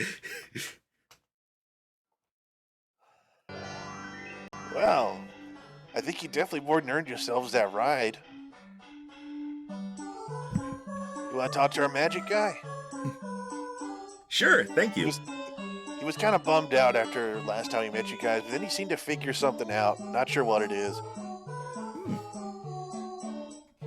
I'm definitely curious. All right, around that time, the other two are finishing up what they're doing. Would you all like to go see the Magic Goomba? I just need to read something from chat. Sylvia, fun fact, if you need to get a gator's mouth open, just stick your fingers in their nostrils. They'll be forced to open their mouth to breathe through their mouth. My question, why would you ever want a gator's mouth open? Because you need to brush their teeth. Well, that's the thing, though. If you want to brush their teeth, I don't think they'll be happy with you if you stick your fingers in their nostrils. Yeah, I don't think gators are the kind that you would really care about brushing their teeth. I mean, if you're a gator care person, but I assume at that point you've got a bit of a trust thing going on with them. But yeah, most of the time your concern is keeping their mouth shut. Yeah. But interesting fact about the nostrils. Sylvia, because your leg is inside of it. You know what? Fair, yeah. Would it not be already have it open enough to breathe through it if your leg? That is a good point, actually. Shrug. Yeah, Anyways. I bite down on my finger and I can still easily breathe through my mouth, so. Also, my finger hurts now. Congrats. Alright, so you all go to talk to the Magic Goomba, who you see is now seeming almost done with what he was fiddling with, and has been making a raft. Please tell me Please tell me this guy's our fast travel. So he waves to you all as you go. He's like, so you guys decided to help, so now you're coming with me, huh? Yep, I think this place is gonna be really good. Gonna be really nice. Me too. Now I just gotta get all this paperwork done. Pat's bag next to him, back at town. Well, once it's established, it'll be lovely. Yep. You wanna know how I built this? He seems excited to show it off. Sure! How did you build it? Magic. Holds up his wand. So, I realized during my last fight, I'm not good at magicking people. You know, I am good, though, magicking objects. He points it dramatically towards the woods, and you see a tree shake pretty violently, and then a couple fuzzies fall out. Meow, meow. And they go bouncing off. He's like, yeah, so I think I was just doing it wrong. But so I didn't even have to ask some of the brothers to bring these logs over. I just rolled them over myself with magic. Holds up the wand. Gotta love magic. Yeah. Also, I'm good with boats. And he points to where he's installed like a sail and a rudder on it as well. Gotta love boats. Yeah. So you guys ready to go then? I believe we are. Yeah. Yep, ready when you are. All right, well, come on then. He hops on board. Yeah, I can show you guys a thing or two while we're at this. You never know when you're going to be on a boat. That is absolutely true. That's just something you never know.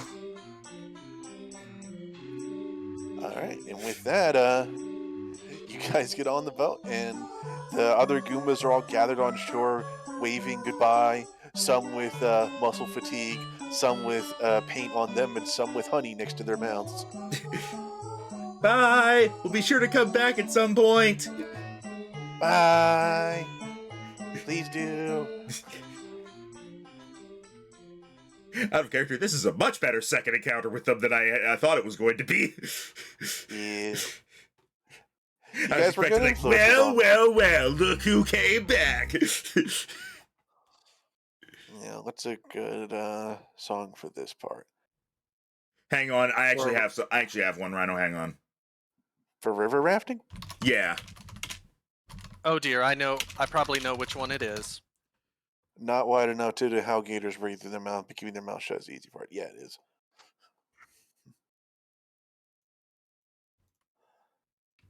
And here we go. Called it. That'll do.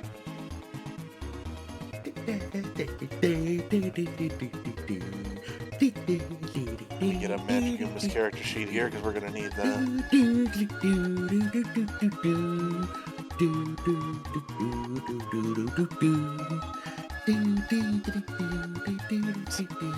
It's funny how much this guy outstats some of the other guys.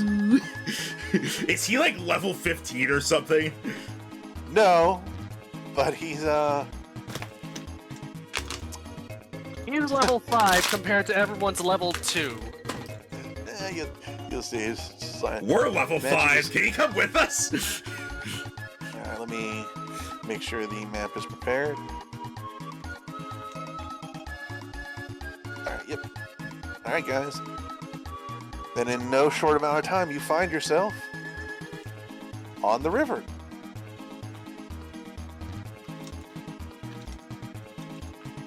I don't know. I Go see ahead. the boat, but I don't see us.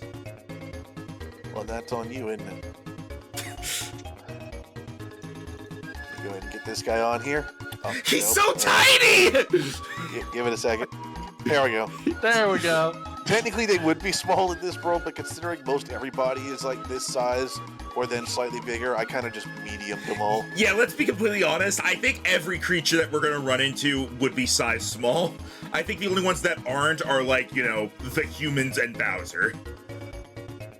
I'd say Raphael is medium. Raphael is large, I'd say. The Yoshis would also probably be like a medium because, like, you know, a human has to ride them, but yeah. Yum. This was when I hit my stride with my map making program, so I hope you like it. Oh, you made this. Yeah, I made this one custom. I adjusted the last one. This one I made from scratch. Yeah, I saw this and I thought, oh, Rhino got one from online. Nice. This one's by me. Nice. All right. You liked it. Haley, as we go, Haley's gonna sing sea shanties. That does help, actually. As for the first bit of the trip, the Magic Goomba seeming in a good mood, like most of the other Goombas. It seemed like just a change of lifestyle helped their motivation quite a bit. He actually asked if any of you want to learn anything about boats.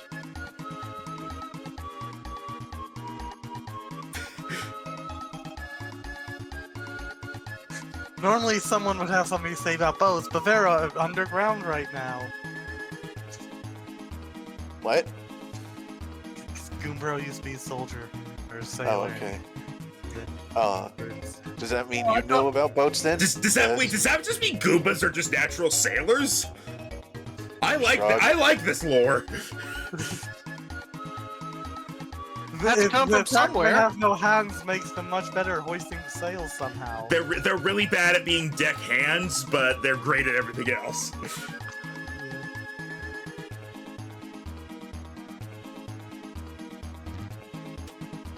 So, Yeah, let's Gotta learn about go. boats. okay. Yeah.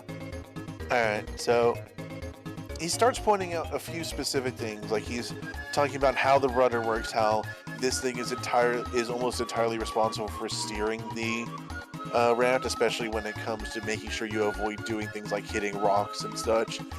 He points out how the sail is both your source of speed, but also but mostly just your source of movement, and not good at all for sailing. In fact, half the time you have to fight it.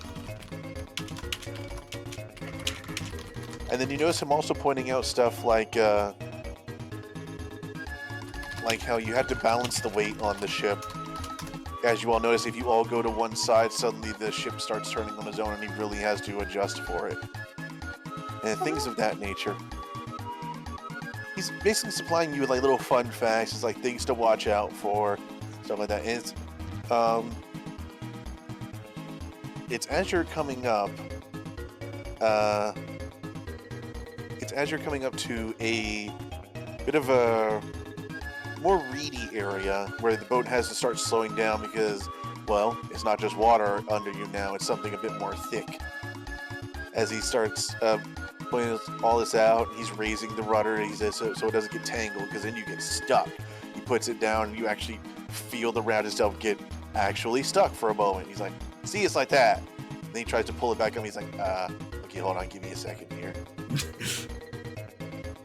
In the light of all this little exposition, as it were, as he's giving you, do you all have any questions for him? How long did it take for him to build the raft? This one, I think it's taken me the better part of like 2 days. It's mostly just trees, and then it was trying to find enough cloth and stuff for the sail. Turns out the trees are really useful for a lot of things aside from just hiding the Paraguma Bros and to throw rocks on people. I can imagine. Yeah. One of them is actually where I got this new staff from. He waves it around, you notice it is essentially a stick, but he did find some sort of small quartz gem that he's put on the end of it, which he seems to be using as a focus. Nice. Pretty cool. Yeah, plus it doubles as a walking stick. He taps it on the trees and like uses it to like almost pole vault slightly, but it's only about as tall as him, so he goes about the equivalent of 2 steps. I've got a question. What's up? What do you do with a drunken sailor? What do you do with a drunken... You get Interestingly advantage on enough, charisma rolls against them. Interestingly enough, someone answers you. Filch him for all he's worth. That's Comes not a quite... voice from on shore. That's not the next line, but, I mean, I appreciate the improv. Who said that? Oh dear. You see the Goomba look a little, almost like he has a haunted expression as he hears that. As from coming from on shore, is a yellow Koopa troll. King K! No, I specifically did not use King K's sprite. I mean, King K's sprite is literally just a yellow Koopa Troopa. Don't worry about it. I've randomly picked this color. Don't judge me. I'm sorry, but what are good players for if not to judge their DM for all the tiny things? That's fair. Haley waves. Ho, landlubber! Etc., etc. Etc., Hey. etc. I don't know, I haven't been on Hey a boat there, before. stuck folks. Looks like you're in a bit of a bind. As he sort of struts along the shore here. And you see your Magic Uber friends start tugging at the rudder more furiously, trying to get it unstuck for his little demonstration. No, we're fine. We're fine. We're fine. Bombshell, you have like a sword or something. Can't you go cut the reeds? This isn't a very good cutting weapon. I'll see what I can do. Well, I mean, if you folks need some help, maybe me and my boys can be of some assistance.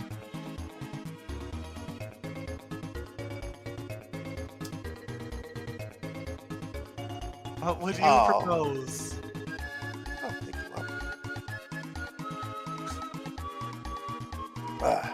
Sorry.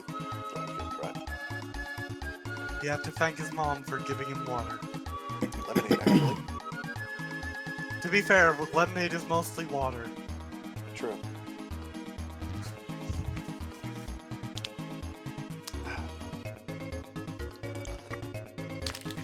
Well, you know, they say many hands make light work. And as he says this, another Koopa appears on the opposite bank. And it seems like it's gonna take a lot of work to get you guys out. And of course, it's good to pay folks for their work.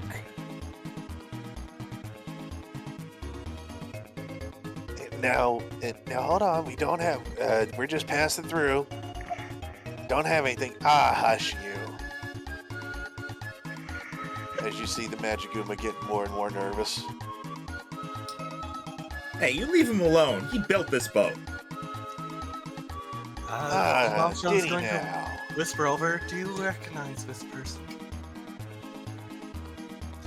Yeah, I do. They're, you know how we were kind of a gang, and still are. Oh dear. Yeah, they're what kind of ousted us out of our last place.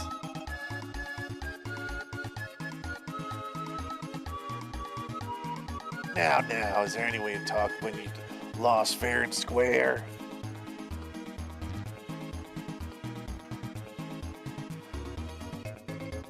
As they say that. This time a red Koopa appears. Whereas the yellow ones appear more authoritative, the red one seems to be a bit taller and bulkier as he comes strutting along the shoreline. Now we can help yous out here, as long as we're civil about this and get paid for our services. I think we're fine, thanks. Oh, now is there any way to treat people just trying to help yous out? Not everyone really needs help. And you're very pushy for someone who's trying.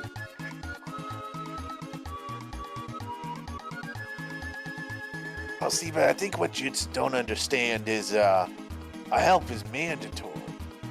See, it's either we help you get out of here, or we help ourselves to what you got.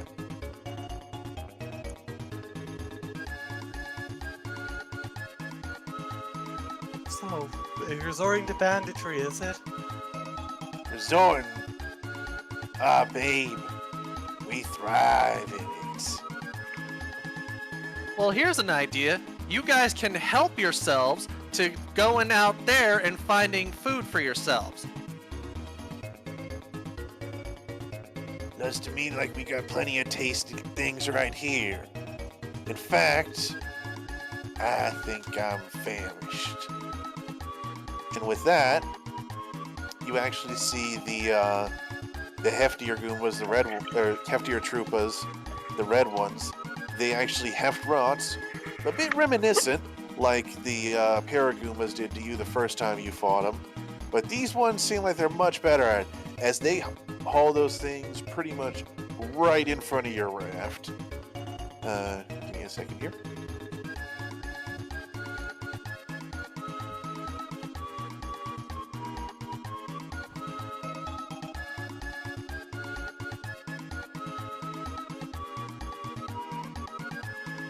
Sorry, there we go.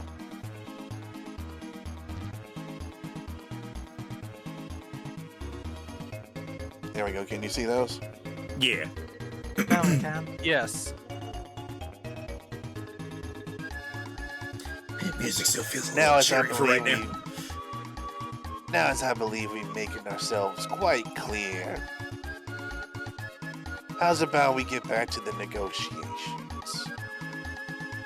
Here's the negotiation. You back off, or help is what you're going to be screaming. Well, boys, looks like they got some fight in them. Did you slow down the speed? Yes, he did. Wait. That wasn't you? No, Andor? but it is appropriate. It was me. I figured it would be perfect. It was. Oh, okay.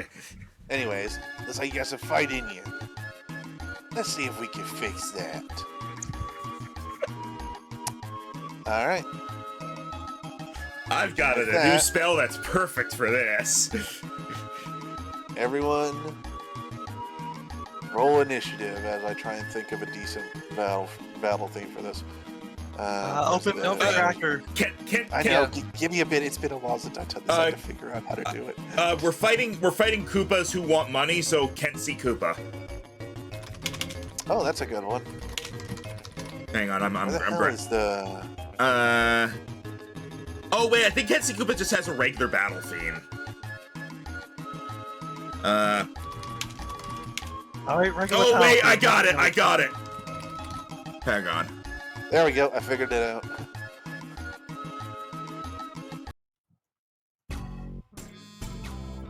Well, that's not the battle music, but No, but I found it. I was gonna say since there's 4 Koopas. Hey, that'll do. Let's save Grubba music for later, because that is some good music. Okay. We don't need to waste it on these guys. Anyway. But I'm going to use short fuse for advantage to my initiative. Alright. Oh wow, Mia's going slow this time.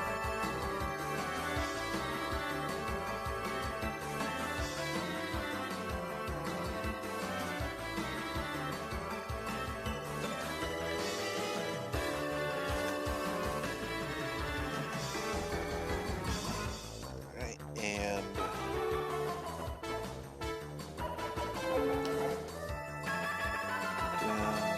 Oh, I just realized I have Inspiring Leader, so I think everybody would actually have 9 temp HP. So I've been doing it. I've been doing that every day. Yeah, 9, because it's my level plus my charisma mod. I guess I would be down 7 because of the... I wouldn't have taken the 2 temp HP earlier. So... So, you guys have 9 temp HP. Oh, there's more of these guys. Yeah, didn't think they were just gonna be, you know. Look. Does that include Lizzie? Do you want Lizzie to be involved in the fight? Well, I mean, I think Lizzie would have the temporary HP, but, I mean... Mechanically, it's my familiar, so why not? It's up to you. I go by the DM rules. Like, if you don't mention it, the familiar is essentially not targeted, but if the familiar starts doing things in the battle, it is fair. Choose up to 6 friendly creatures within 30 feet of you who can see or hear you and who can understand you. So I guess that does account for Lizzie. Well, let's leave Lizzie on the board and HP. see whether or not she's useful. Alright, she is considered immune until you start using her. Yeah, so I think maybe just don't use her, because she can't attack. And the main use of familiars for fighting is that you can cast spells through them, and you don't cast spells. They can perform the help action. Well, up to you if you go for it. I just don't know, like, exactly how the help action works with attacks and if it works on ranged attacks or not. Or if I have to be, like, next to the target or not. Yeah, I think you have to be next to the target. Oh well. Maybe there'll be some non-fighting things Lizzie can do, like help fix the rudder somehow. She should just go in and start chewing through the reeds. Oh yes, that's definitely what she's doing now. Interestingly enough, you hear your Magic Goomba friend saying, "We just gotta get away. We don't have to fight him." No. I think we fight them. Okay, but like, careful. If they break the boat, we're gonna be stuck. And if we deal with them now, they won't come back. How strong of a current does this river Also, have? you know, there's giant rocks in the way, so... It's decently strong. Yeah, but the rocks... It's not the kind where you won't be able to swim against it, or will, like, get swept away, but you may have to make a check, depending.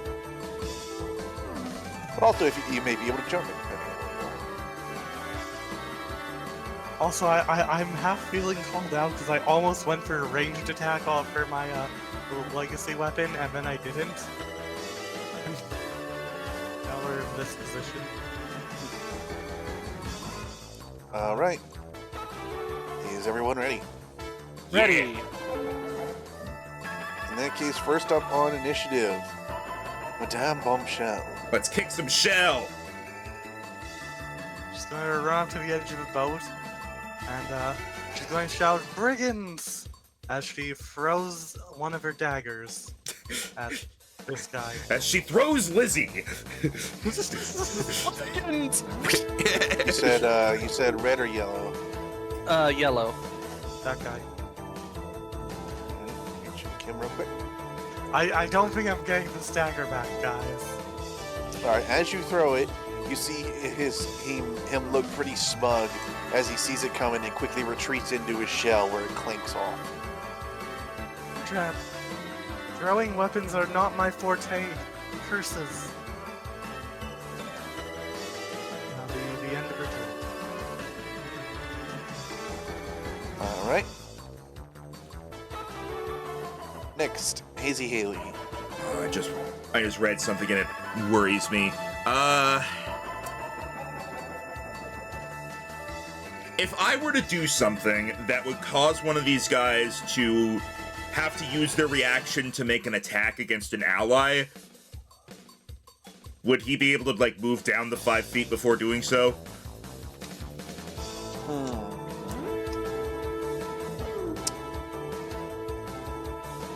Because it's just 5 feet, is my thought. I think they would have to do an attack from where they are, but these guys are. You do notice these red Koopas. They do not just have swords; they also have bows. Oh. Okay. Go ahead and Well, do it that. sadly says must use reaction to make a melee attack, so...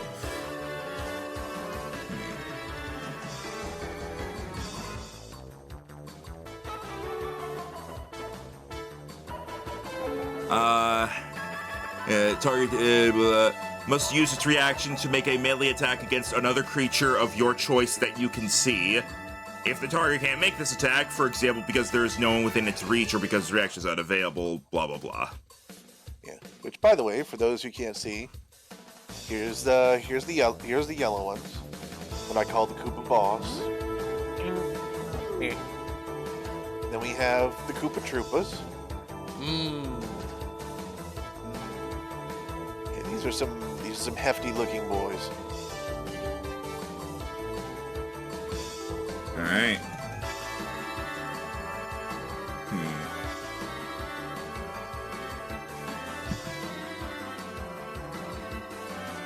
I hope everyone's enjoying the return so far. Oh, So I am. far. I'm just looking at this spell. I'm like, this would be perfect for here, but I'm realizing it's very strict on. Specific. Yeah, because like No. it only works if they're like literally next to each other.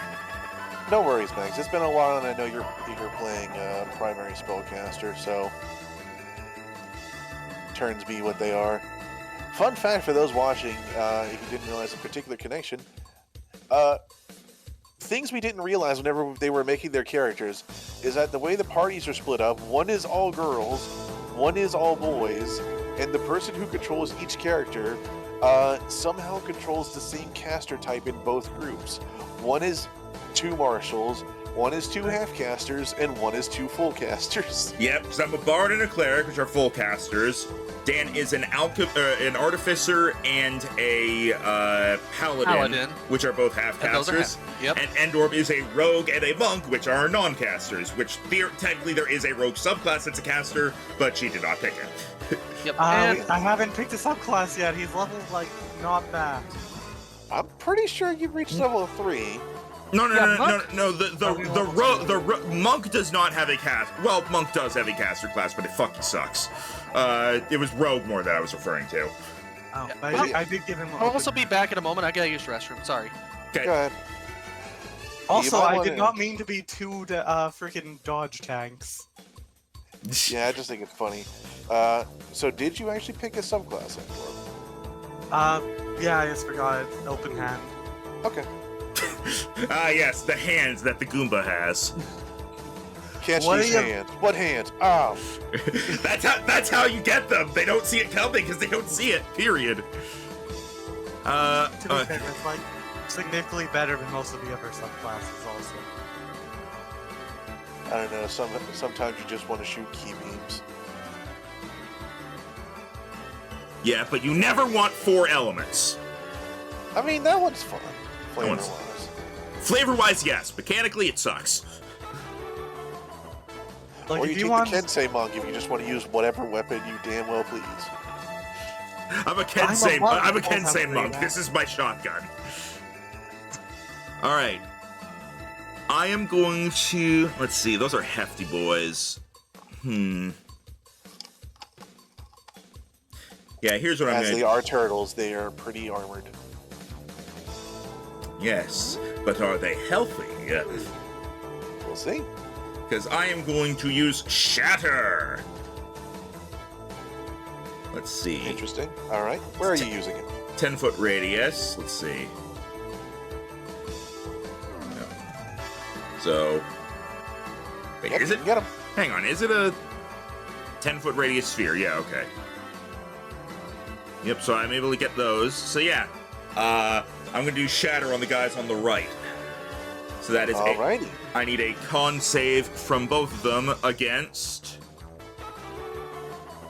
You know what? I'll upcast this. Level 3.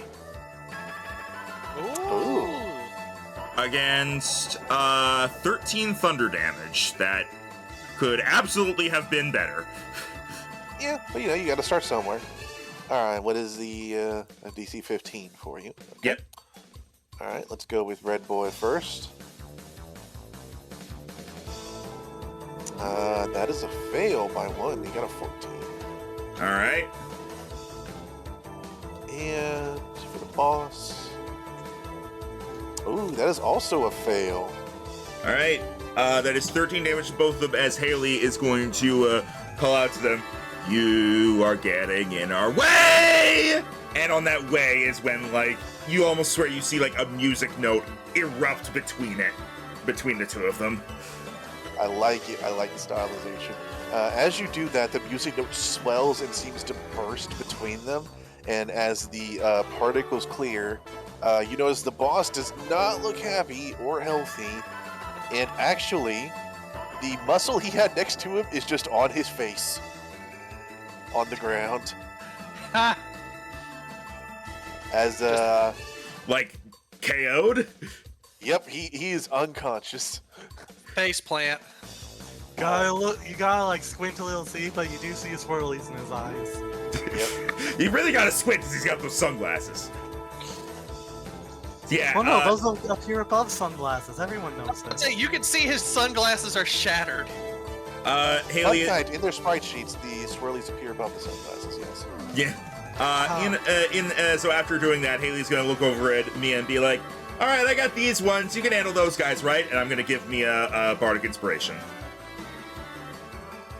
I certainly hope I can. Alright, so that's the end of your turn. Let me just make sure. It's been a while since I've seen this character. Give me a moment to make sure there's, like, nothing extra I can do. I'm pretty sure that's it, though, because, yeah, that's all my racial stuff.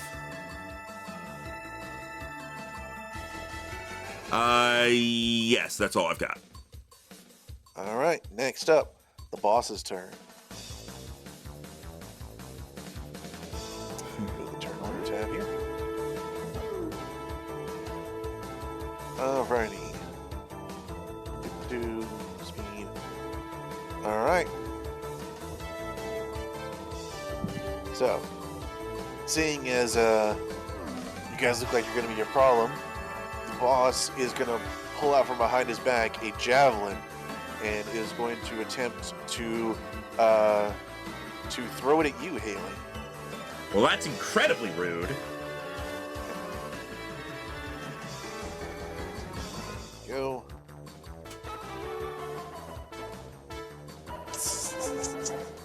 All right, that is a. I don't. What's your AC? 14? Yeah, no. What did he roll? What did he get? He got a 6. I'm pretty sure I physically... Right, I physically can't... Well, if I got if I had an AC of 6, I would be a step away from being dead. I'm refamiliarizing myself with your basic stats here. So as he throws the javelin, he goes just into the water and just looks like one of the reeds just sticking up now. I was hoping it would land like on the boat, and then she like picks up as like, hey, we got some more wood. And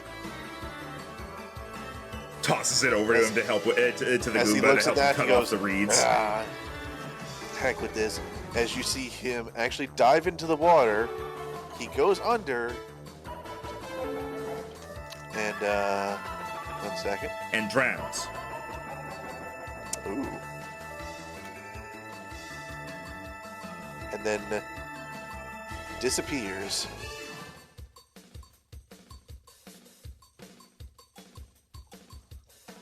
It was that guy. All right. And now the other guy's turn. As this one is actually going to wade out into the water. It's slowing him down, but he actually still gets to Mia as you see him pull a scimitar out from behind him. As it is a fancy sword. He is the boss and he gets the fancy sword. Ooh, fancy. I also have a fancy sword. And he is going to attempt to slash you with it. If I remember right, you are the tankiest one in this party, so that will not hit you. But then he's going to use his multi-attack to take a second attack at disadvantage. Because he tries to do a cool spin, but he's not cool yet. Implying he'll ever be cool. Yep. And he does worse that time, as once more he deflects off your shield, as you're like, please, do you know what I went through recently? I played volleyball! Yeah, allow me to show you my spike. Pick him up and spike him into the other guy. Do it! That'd be awesome. I mean, that would take at least a 2-turn setup. Alright, as the end of Koopa Boss' turn, is Lizzie doing anything? Lizzie's going to look around. And is going to, Fight! head over here and start trying to chew at whoever's got the rudder stuck. Alright, Lizzie starts anxiety chewing. Salad! Mia, Can't swim. Will help somehow. Salad, salad, salad, salad.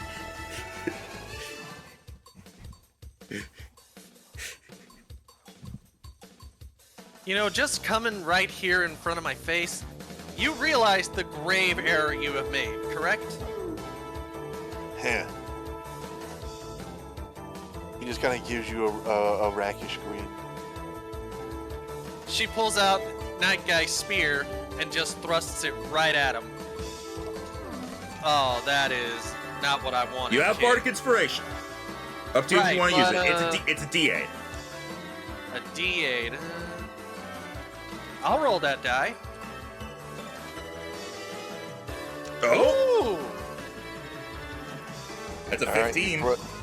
you thrust forward with the spear of Night Guy and the reassurance of your friend in your ability. And the boss looks worried for a brief moment, but as he does so, you notice what you did before, that he also has he also is quite good at being defensive, as he deflects your spear with his scimitar into his shell where it bounces off. It was close, but you didn't manage to get him. Oh, that means he's got 16. Or at least above 15.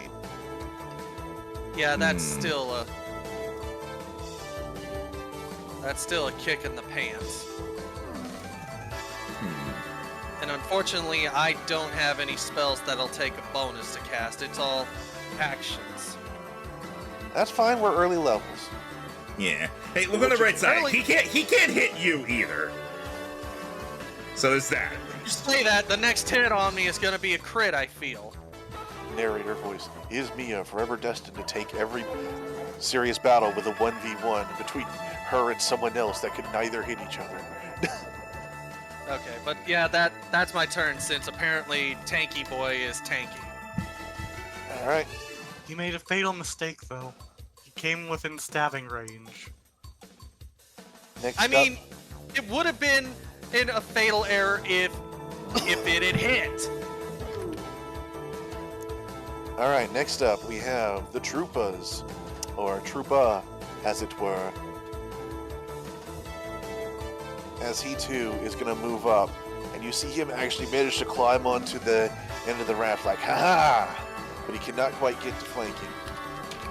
So he is going to do what he can here, as you see him pull out a longsword.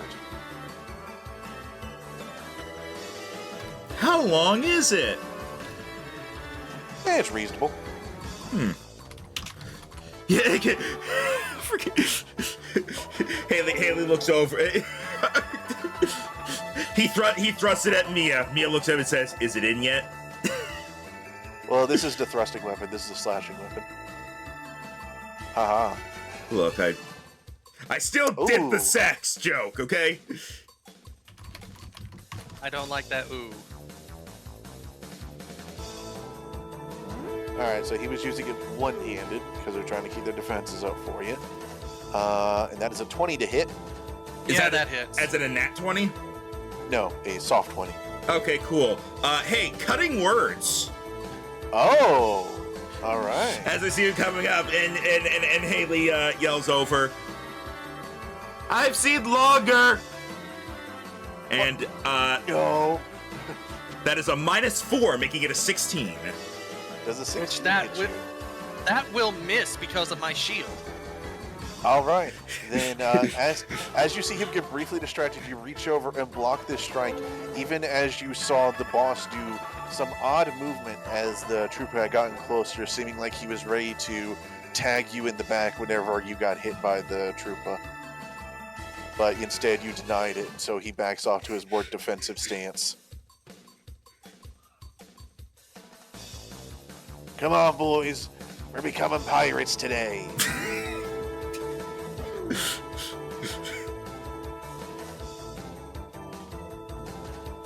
Next up, Madame Bombshell. Back to the top.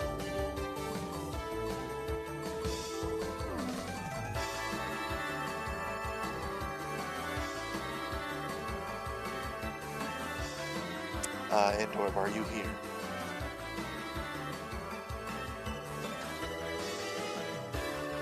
All right. Next up, we'll come back. Hazy Haley. Haley is going to look around as the guy from the boss guy from before dove into the water, right? Yes. Can I see where he is? You may attempt a perception check. Will this be an action or anything of the sort? No, Okay. not this time. I may balance it to be a bonus action in the future, but for now, take it as a no. 21. All right, checking. You do not see him. All right, plan B. As Haley is going to look around and is going to start mumbling something under her breath as energy comes off of her and seeks out the Koopa, the boss, because I don't have to see him in order to use dissonant whispers. Ah. Only one creature of your choice within range can hear. And I I'm gonna know, say he can hear you. yeah, water muffles, it does not deafen. So, Correct. he wherever he is, he needs to make a wisdom save against 8 psychic damage. Wait, hang on, I can re-roll that one. Hang on. Because of what? Well, it became nothing, but because of Legacy Precise. Okay. Yeah, normally I it think ended that up would still be being a because of- 1 though, so. Normally, I would say that would be if you were to actually melee attack, but because you did specifically a sound-based spell, I'm going to allow it.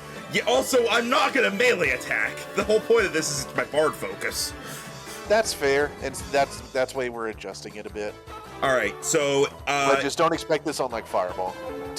yeah. So that's 8 psychic damage if he fails, and also, we'll have to use his reaction to move as far away as its speed allows from me. So that's a wisdom saving throw from him. Alright, and spell save DC is 15. 15. Why does it say 13 on that one? Huh? Hang on. I think, give me a second here. Yeah, hold on, let me... No, it is 15. I don't know why. Hang on. Oh, no, hang on. No. It says 15 up above. It says 13 on the description for some reason. I don't know why, and I'm looking through and I see nothing that would explain that, but... Yeah, like, hang on. If I hit, like, this... Well, I guess that doesn't say it, but... Let's see, yeah, you're +4, you're +3, +8, 15. Yep, okay, that math checks out. Yeah, so I think it just says 13. I don't know why. Okay. Let me see if there's a thing for that, but... Alright, anyways, he does pass with a 16. Damn. So he takes half damage, yes? Hang on. No, that requires me to see them. Yeah, half damage, that's 4 psychic damage. Alright. You swear you see some bubbles arising from the churning surface. Does that give you an idea of where he is, roughly? Not really. They get swept away pretty quick. Okay. No, he's in there, though. And you hit him. Alright, Endor, have you returned? Oh, sorry, is that the end of your turn? I'm gonna give Bardic Inspiration to, I'm gonna give it to, well, Mia's kind of in a spot right now. I'm gonna give it to Mia. Okay. So, my last Bardic Inspiration goes to Mia. I assume it did not, I assume us being on this boat, for this time did not count as a short rest. You were fairly active. Okay, so yeah, alright. That's my last Bardic Inspiration, and that is the end of my turn. Alright. Yeah, and Ember is still muted, so... Okay, then on initiative 20... Oh.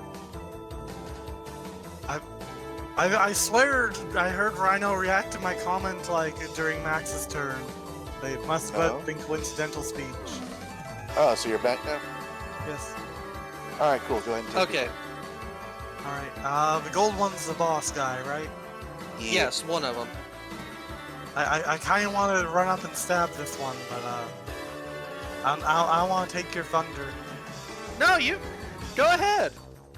Alright. I'm just gonna go up, and she's going to... I'm going to use my superiority die to fainting attack him. Okay, and what does that do? It makes him faint. By expanding the die and using a bonus action on my turn to feint, choose a creature within 5 feet of you as your target. You have advantage on the next attack roll to hit that creature. If the attack hits, add the superiority die to the attack roll's damage. Okay. As soon as I finished, I heard my mom downstairs yell no, and I'm like, no. Your No, mom don't is the use the fainting Koopa! attack. So, woo.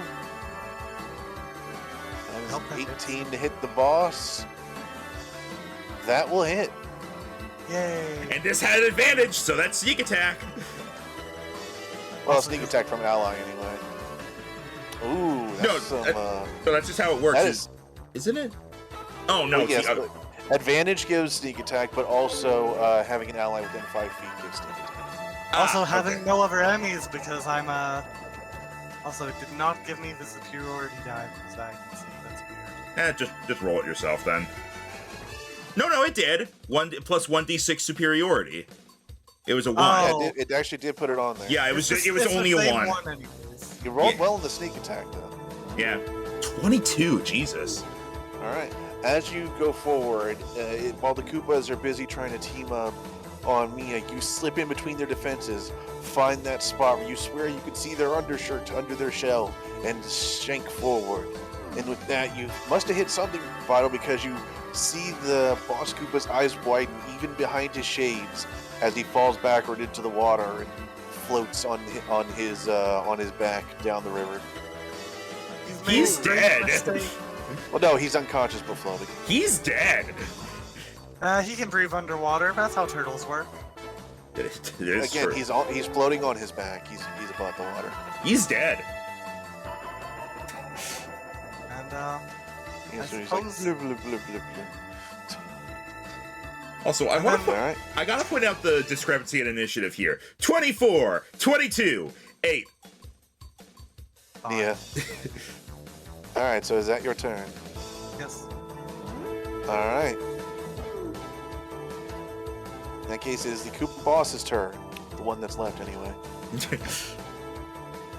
I thought it was Lizzie's turn to chew on stuff. No, the No, Koopa there's- boss has initiative of 21. Yeah, the Koopa boss Yeah, just he's- isn't visible on there because he's not visible to us. He's Oh. hiding. Mm-hmm. And speaking of that, the Koopa boss is going to swim up before jumping out with a aggressive slash towards Haley as he jumps out of the water. He's like, ha!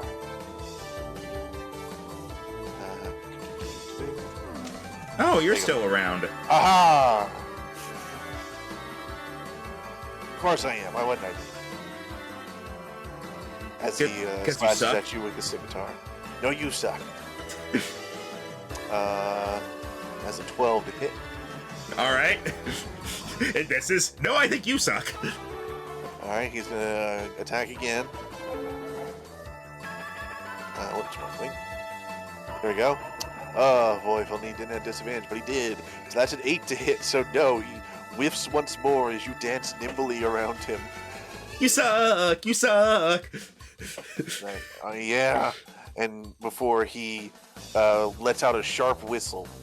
And on initiative 20, from within the reeds, you start to see movement. Uh-oh. As springing out from the water with surprising agility, we have some new combatants. Oh boy. 2 Koopa Scoobas. What? Koopa Scoobas! Look at that. Oh my fucking god! I love it. Thank you. I was quite proud of this. No, not the Koopa Scoopa. Oh, you don't like the Koopa Scooba? No, I'm like, oh no! Until you said you were proud of it, I thought that was official sprite. So congrats. Rhino has a lot of fun coming up with these.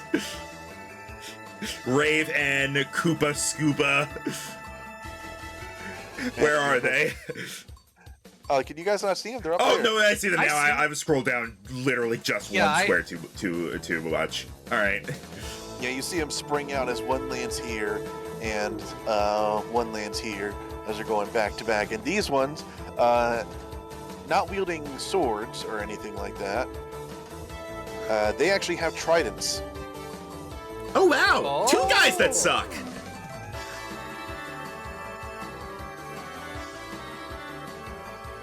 Oh, And, Where's these their ones don't seem like they're as armored as the other. They don't have shields, but they are wielding these with 2 hands. He's Yeah. dangerous. Yeah, sorry, having to move some tabs here so I can actually. There we go. Ah, they get a nat 20 what? On initiative? on Oh. initiative, Okay. which puts them at a flat 20. So they go now. They were born on 20, and so they were act on 20. We're born on 20, we'll die on 20. Oh, that can be arranged.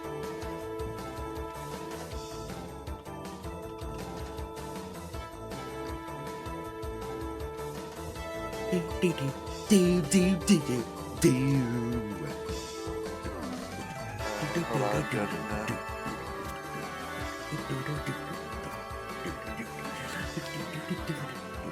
Ah, okay. Just making sure I was reading this right.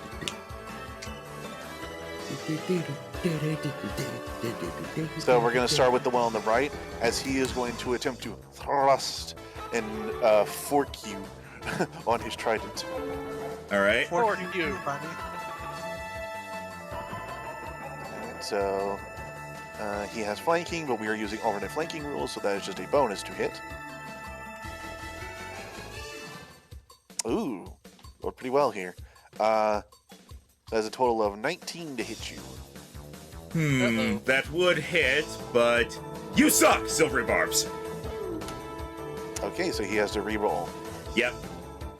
Okay. And I'm gonna give advantage to Mia already has Bardic Inspiration, so I'll give it to Bombshells. Let me double check exactly how it works. Has advantage on the next attack roll, ability check, or saving throw. So basically, next time you do a roll. All right, and so I have to take the second one, or I take whichever one's lower. Let me check exactly what it is. I'm guessing that means it hits anyway. Must re-roll a d20 and use the lower roll. Okay, so he uses the first roll. I'm going to use the damage roll from the first roll too, because that's how we typically do these things. Was the second one a nat 20? No, it was a soft 20. Okay. Plus 2. All right. He also did better damage on the second one too, so thank goodness for this house roll we tend to have. I don't think it's even a house roll. I think it's just official. Yeah. So anyways, he is going to go ahead and deal 6 piercing damage to you, but as he does so, you feel a bump from behind, you turn, and then he hits you with the pole of it as he is going to use his martial advantage to add 2 more d6. 2 more d6? Oh, Yep. goodness. So that is 5 additional damage, so as a total of 11 damage you take. All right. That goes through my temp HP, but that's not a whole lot of damage overall.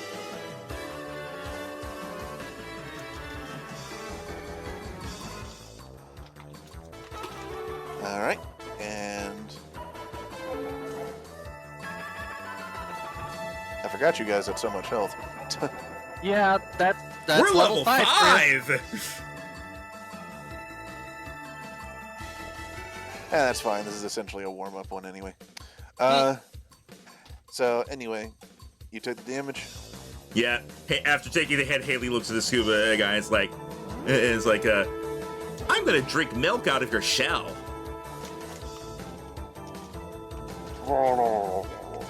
He says, voice muffled by the I plug the snorkel. by the snorkel. I plug the snorkel with 2 fingers like Bugs Bunny plugs Elmer's shotgun. Funnily enough, he just starts breathing through his nose because the snorkel is in his mouth. Yeah, I figured. He's like, ha ha. Anyways, but now for the other one. All right.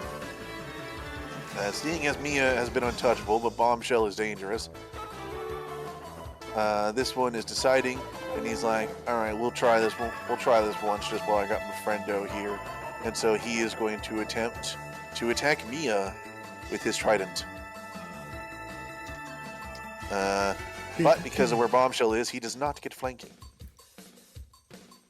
Ha, my positioning is useful. That is a net 20. Mother. I already silvery barbs. I'm sorry. Interestingly enough, though, he would have dealt the equivalent damage no matter how many hands he was using. So that's going to be 10 piercing damage to Mia. Alright, that chews through her temp HP. Yeah. And then he is also going to use his martial advantage to add 2d6. But I am going to say this does not get doubled because this is done after you decide you hit, kind of like a smite. Which I know those get doubled. Those do get doubled. Say double it. It's, Okay. Yeah, if you would do it for us, do it for them. Sort of thing. Yeah. Okay. So he is going to get a crit martial advantage here, and you take 14 more damagios. I will help. I will help when my turn comes around. I will save you.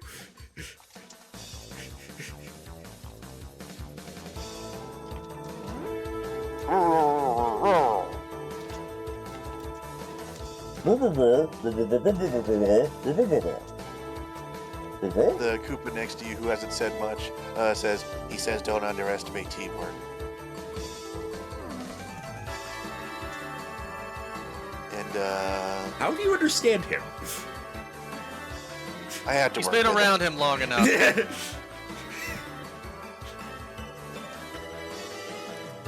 that will be their turn. Lizzie, continue chewing. Also, it's still on it's Scoopa's turn on There my you thing. go. There we go. Nom nom nom nom nom nom nom. Salad! All right. Salad! Salad! She is getting through one read. They're doing. Mia. Mia kill. Upon taking that very damaging hit, Mia's eyes, or Mia's head just slowly turns to the attacker. You think he And- narrows his eyes, but he's wearing sunglasses. Well, one would forgive the same thing for her. You would think she's narrowing her eyes, but her mask blocks that. Have Yeah, we but seen, yours weirdly moves with your face. yeah, have we seen Shy Guy masks do emote?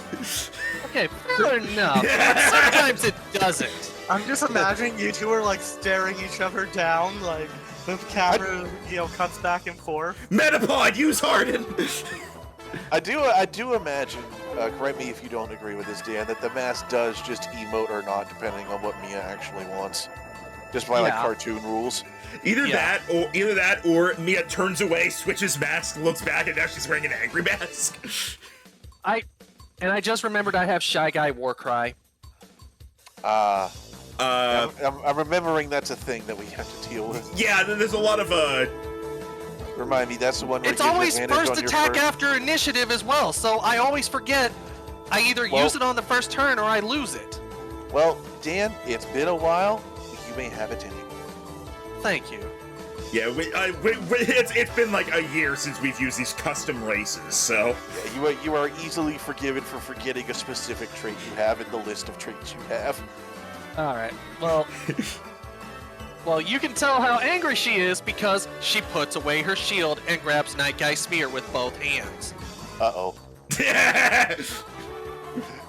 It's alright, your thing has 3 more points than hers. Yeah, but hers is like a knife now. yeah, I'm pretty sure that hits.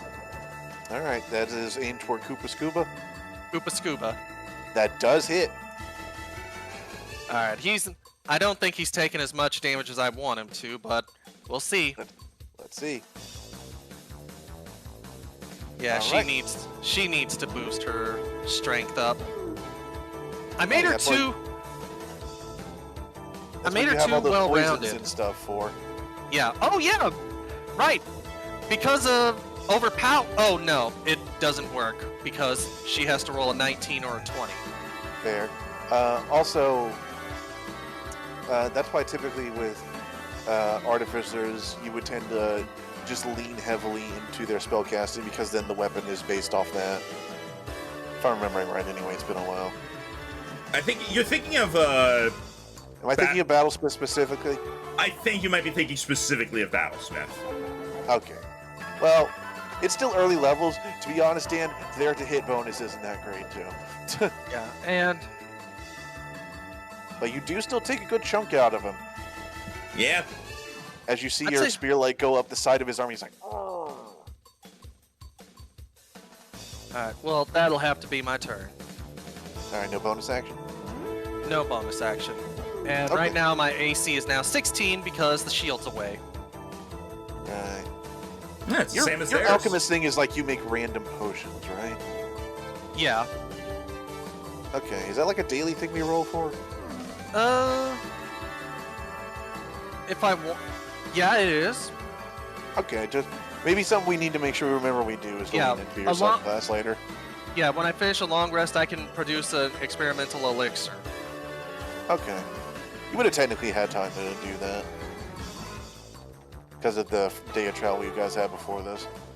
Our darn forgetfulness. But we're getting back into it. Yeah. Yeah, and I'd have to pull up the. Well, that's what I am doing, but Well, I feel still free have. to do it like between this and your next turn.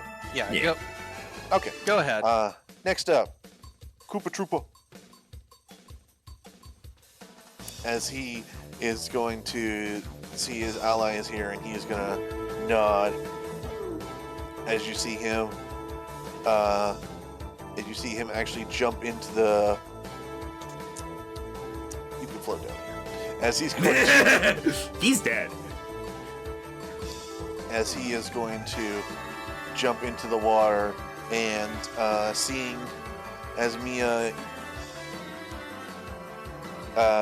is not untouchable, but is still not doing as much damage as Bombshell did, he is going to attempt to take out what he imagines might be a glass cannon.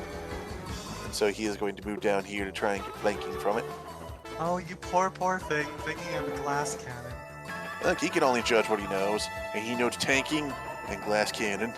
I'm literally made of steel or iron. I don't know, actually. Look, he knows what he knows. Anyways, slash with the sword. He's going to attempt to trim your wick. Alright, that is a with flanking 18 to hit. That hits. Alright, so that is... Ooh, he rolled well. 9 slashing damage. And he too is going to do a flourish as you feel yourself getting assaulted from both sides. I had to word very carefully there. As he too uses his martial advantage to add 2d6. Oh no. And that is another 9 damagios delivered to your pretty face. Because most of you is a face. Makes And sense. pretty. They don't call me Madame Bombshell for nothing. Yeah, they call you that because you're a bomb. Alrighty, next, Madame Bombshell.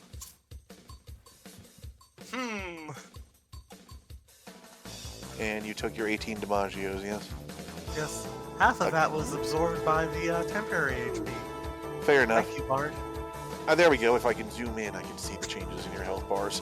I had it spread out because I had to keep an eye on the Koopa Scoopa's hiding place. Now, I wish I could use Explode here, but we're kind of on a wooden raft. Jump into the Magic, water. go over there. If Please do not explode. Jump into the water. If Minecraft has taught me anything, it's that explosions don't break anything if they're in water. And by here, I mean here, because then I can hit 3 people over here. Anyways. I guess instead I'll use Cunning Action to disengage as the bonus action. Okay. I will move here. And then I will thrust. You have advantage on this because of silvery barbs. Oh, if that's the case, I'm going to move here so I get the flanking. Alright. Click the flanking button. Hey, I think that hits. I think that Yeah, hits. that'll hit. Well, roll it again. See if you crit from advantage. Oh, yes. Okay. Alright. Total of 16 damagios to the Koopa Scoopa. As you rush forward with your rapier, draw a little design in the tube of his snorkel, which falls over before he falls over. I think that enemy got the point.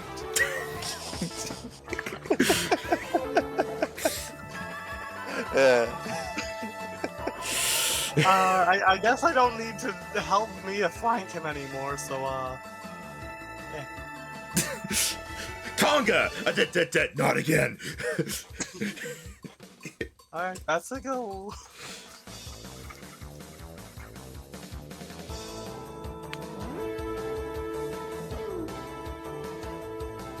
Alright, next up. Hazy Haley. Alright.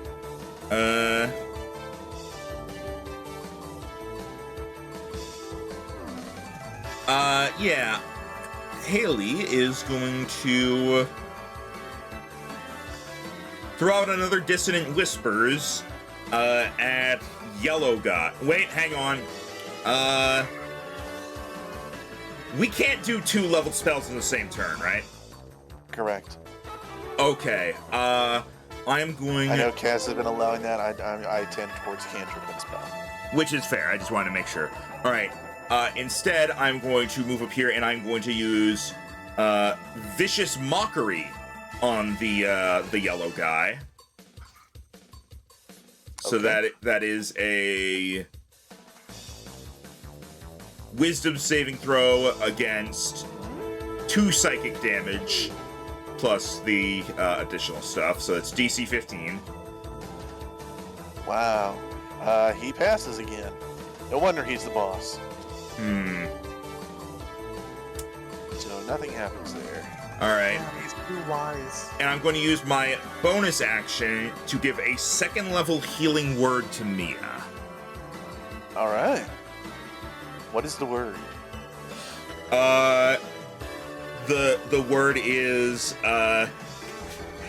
yes, use your rage as you get 10 hit points. Ronald the Barbarian. I appreciate your rage healing word. All right, and So you that cast this at 3rd level? 2nd. Oh, right. Healing word's 1st level. Okay. Yeah. Okay. And Is that your turn? yes. All right.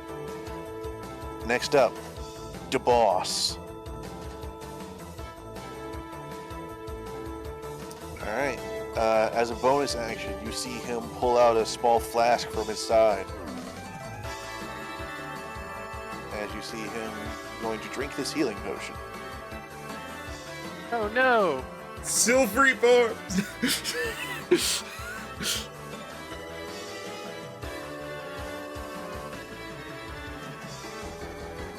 All right. You see some of his wounds heal up. Before he flourishes his scimitar, trying to be cool. And sachets around you as he is going to attack. That is a 15 to hit. Sorry, 17. To hit me. Yes. Is he not off the... I guess he's not off the raft from there.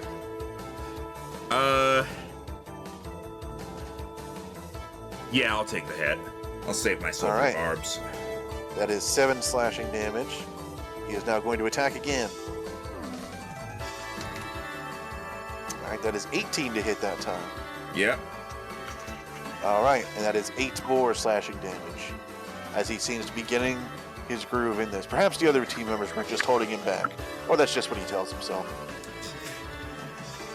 Now I don't have to share the profits. Yeah, money. Next up, Koopa Scoopa. As he is going to see that Bombshell has flanked him. Look back at Haley. Look back at the boss. Nah, the boss has got this. And is going to... then again, he is flanking. Now he's going to attempt to get you. You're causing trouble. Not like Bombshell over there, one hitting everything she contacts. But hey, maybe this will distract her. With this trident through your petals. No. Alright, that is a 22 to hit. No. Yes. Alright, for 3 piercing damage. All right. I'm now below half. Alright, he is going to use his martial advantage. As Koopas know the use of teamwork. As they leap over you and hit you from above at the same time before landing back where they were somehow. You're pretty sure the momentum shouldn't work that way, but it did. Maybe they bounced. 9 more Damagios. Ow. Okay. Alright. And that's the end of his turn. Lizzie successfully gets through one reed and now has it hanging out of her mouth like it is a sassy cigar. Or if she's going to be classy like Madame Bombshell, like one of those very thin smoking pipes. Salad? Yes. Nibbles off the end, throws it away. Starts on the next one.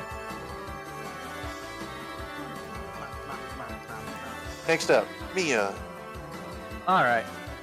Well, Mia has an idea, and even though this guy's probably going to resist it, she's going to use a cantrip. Ooh. Ah. Yep, so This is basically just I attack with my weapon. If I hit, I not only deal normal damage, but I add a D8 of fire damage. I will point out he is about waist deep in water right now. Which I understand. Okay. Which she's also no, she's gonna stick to two-handed attack. So I will point out it says the target takes the damage and then a different one takes the fire damage. well, yes, but at higher levels, which means at 5th level, well, the melee attack deals its normal damage plus a D8 of fire, and then whoever I target second and gets a D8 plus spellcast modifier damage. So 18 hits. Well, let me answer this from Bombshell real quick. Hang on, Bombshell sliding into my DMs. Okay. Koopa Troopa. Yes, that is his AC, so that does hit. Oh wow, that's high AC. Okay, so It's what he's here for. He is here to tank. Yep. So he takes 7 piercing damage, then and 8 fire damage. Let's go. All right, fire damage is cut in half, so that's reduced to 4, which brings down to a total of 11 damage. And this man who has been untouched and is sitting here halfway in and out of water, can you describe your green flame on your blade for me?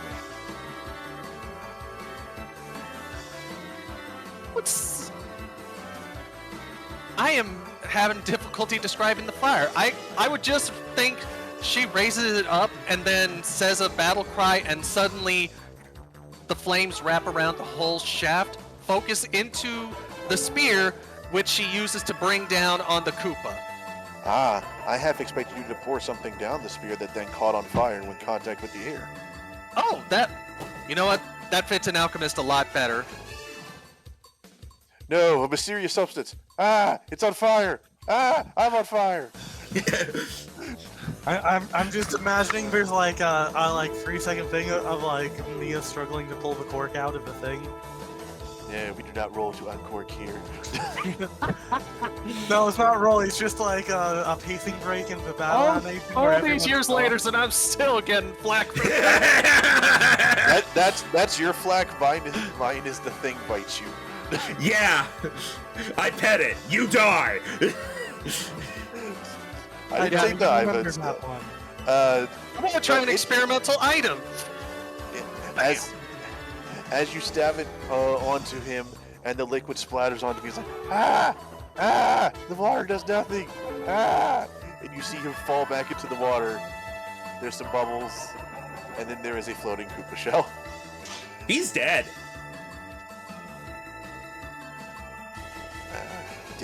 There you go.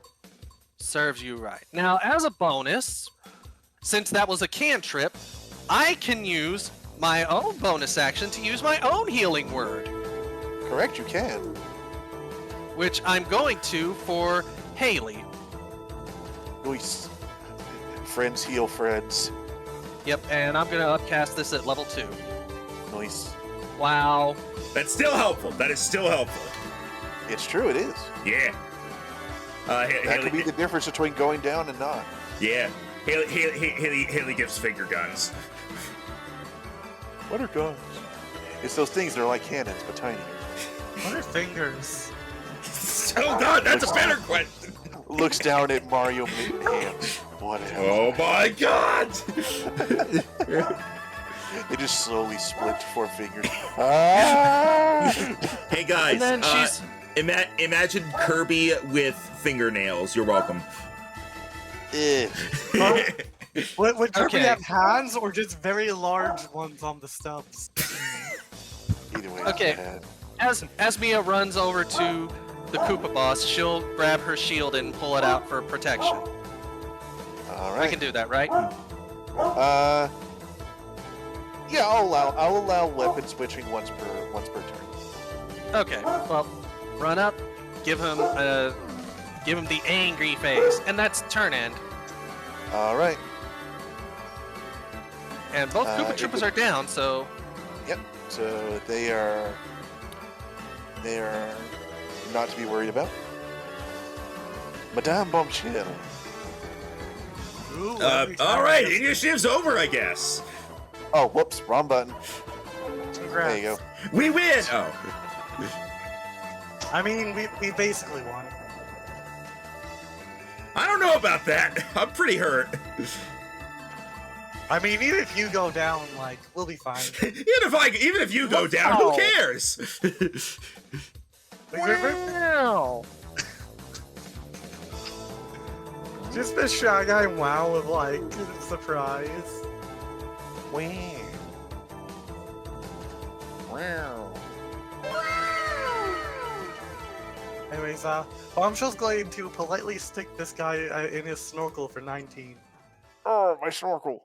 You can hear him slightly better now. Just before he falls over. My snorkel, Again, that's where my Bombshell. life force is stored. Bombshell continuing to one-shot everything she touches.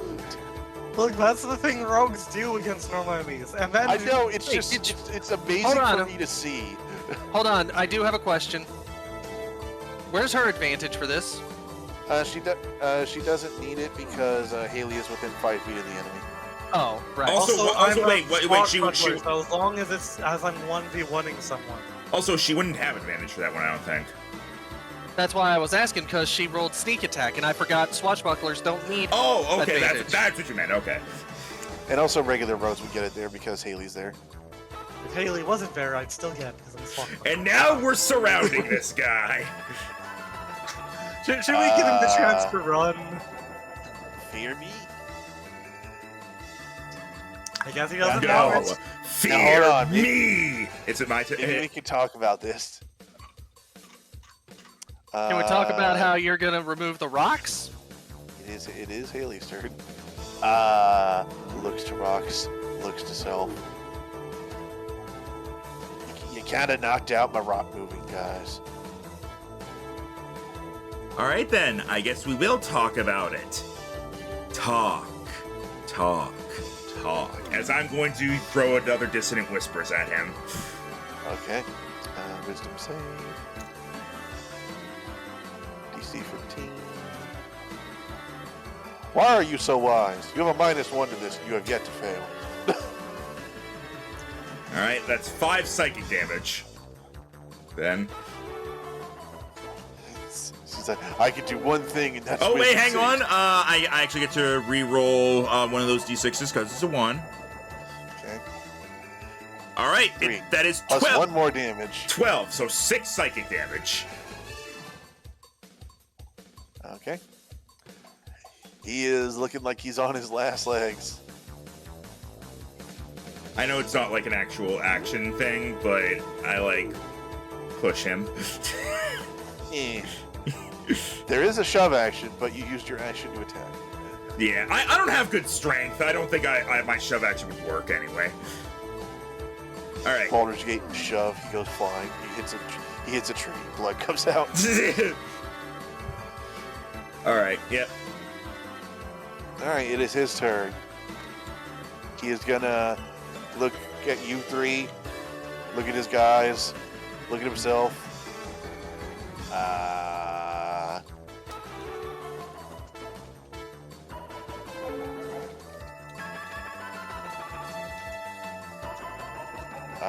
I'll remember this, and then he's going to disengage as a bonus action. Too bad I don't have Sentinel. Yeah, this- too bad. If this were Kel, he would be like, no. As you see him, nope, Rock, you stay there. This way, dash.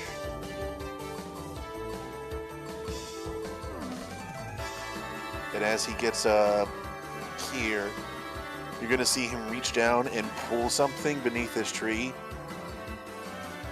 before a net of rocks comes swinging out and lands across the river, blocking it even more.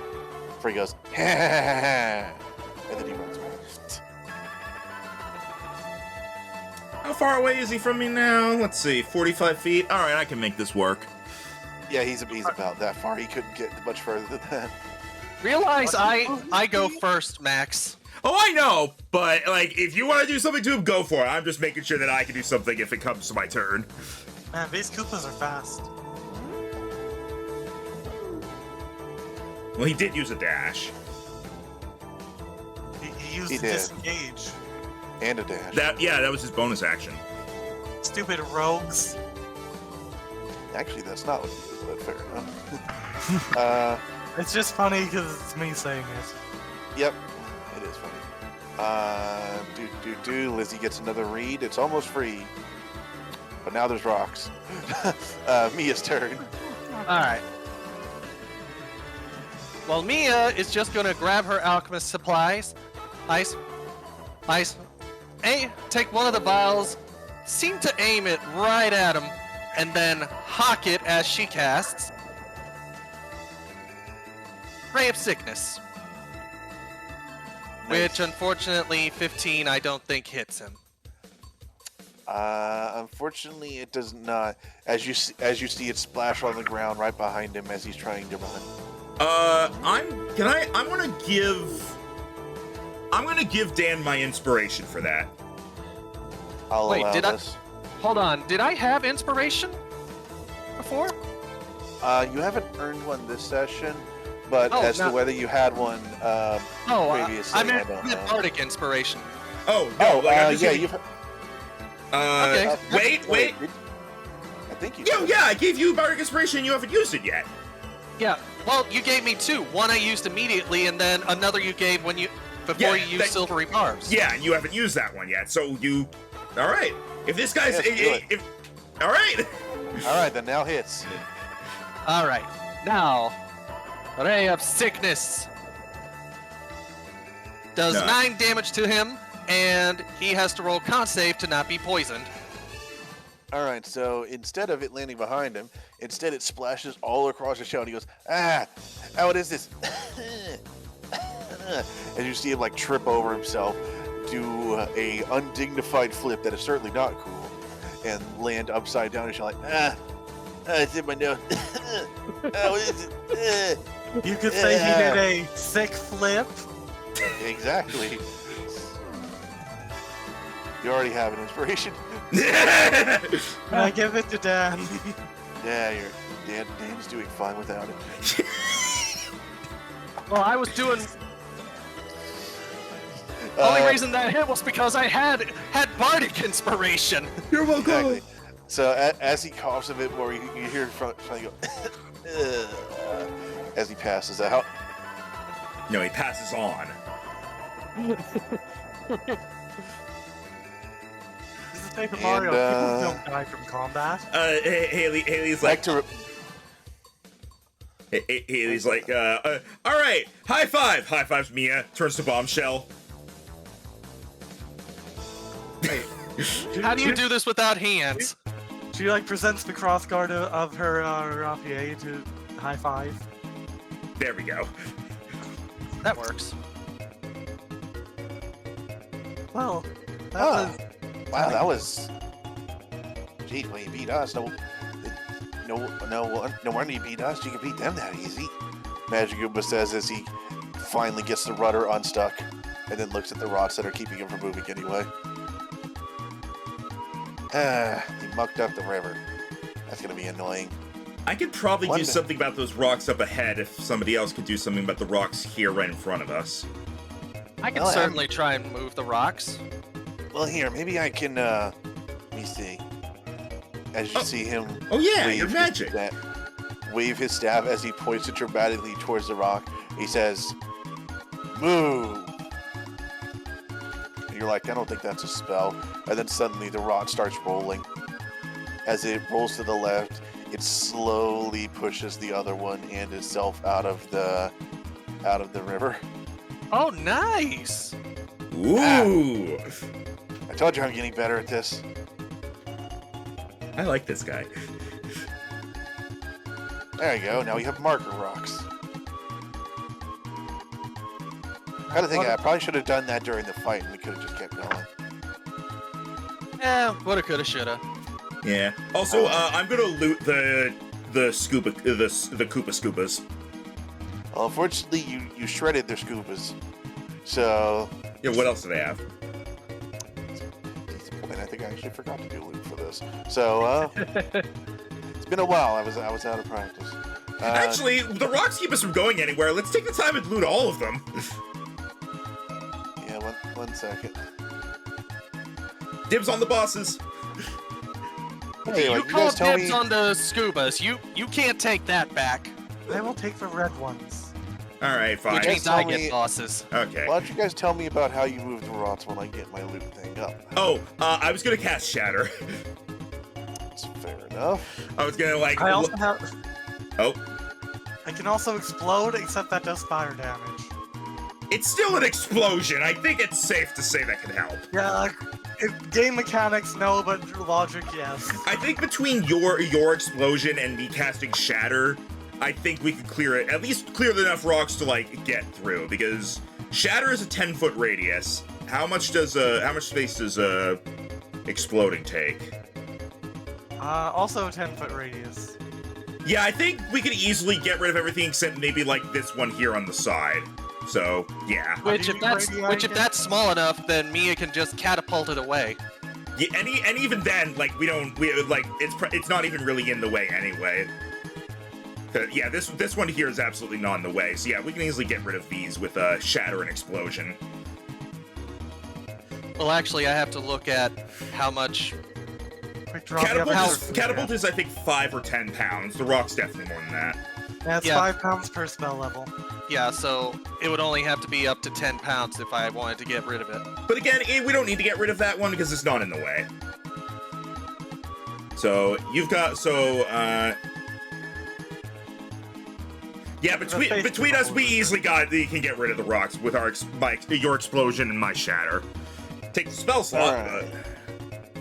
You find 20 gold Woo! among all their pockets. By the way, for the boulders, Haley is gonna yell, "It's time to rock out!" And that's Shatter. Also, that's 20 gold total or 20 gold apiece? Total. Okay, so if we split Alright. it in 3... They're a highwayman gang. They're not like drowning in it. Alright, so 5 to Mia, 5 to Haley, 5 to Bombshell, and 5 to Lizzie. I thought you were gonna say 5 to the Magic Goomba. I would have thought that too. I'm 5 to Magic I'm Goomba. honestly perfectly fine doing that. Yeah. Oh, That's what I was actually thinking, but I had to do a joke first. that's Yeah. nice of you guys. Well, you're guiding us down the river. It might as well... I think in Oh, yeah, I Legends guess I normally, could charge for this. based on the Legends that I know, it's like you give 2 gold and then you get ferried across, but that's also when you're going to hell. So I don't know. So here's 5. It's not hell. It's down the river Styx to Hades, which... Isn't much better. Well, it's Tartarus if you're bad, Elysium if you're good. And either way, there's Cerberus there, so you get to pet a dog. I Maybe. can't say I'm too familiar with what you're talking about, says the woman with -1 to religion. I have +2 to it. 21! I know what I'm talking about. I just created religion. I mean, my partner is a cleric, so... 21 as well! To be fair, the River Styx is canon to Super Paper Mario. That is true, yeah. Yeah, so we know what we're talking about. But it's the River Twigs. Look, she got the name wrong, it's no big deal. Alright, so yeah, that's 5 gold to each of us, including the Goomba guy. The rocks are dealt with. Did they have any particular, like, gear or anything interesting on them? Mia takes the shades. Oh, yeah, there's Me a too! Minotaur. I also take shades! You know, I will say you can get 2 pairs of shades from between them. Sorry, 'Cause Bombshell, you- no shades for because- you. Because 2 you killed just from full health to none, so I'm going to say those were clean kills. Alright. So yeah, You would have had a third, but you used Shattered. The shades went by. which is fair. So Koopa Shades is now in my inventory. God, my inventory is full of so much random crap. Wait. Can I take one of their shells? We've seen in Paper Mario that those do come off, and in fact can be removed by a freaking fuzzy. Oh, I just got a hilarious idea. Mia is going to take the chest that allows us to transfer items, and she's gonna throw the Koopa Shades in there to give to Kel. You'll need those sunglasses in the caves. It's very bright down there. So yeah, Rhino, can I take a shell? I'm gonna say no. You already got the shades. Oh, come on! I want a red shell. It'll never miss. Maybe next one. Look, that's not very heroic behavior of you now, is it? Yeah, they attacked us. And to be fair, chaotic neutral.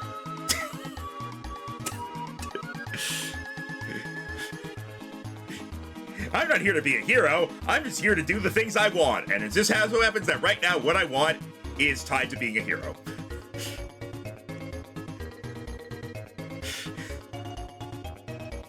Alright. Also, does Madame Bombshell retrieve her dagger? You do have time. Yeah, I think she's, yeah, it makes sense.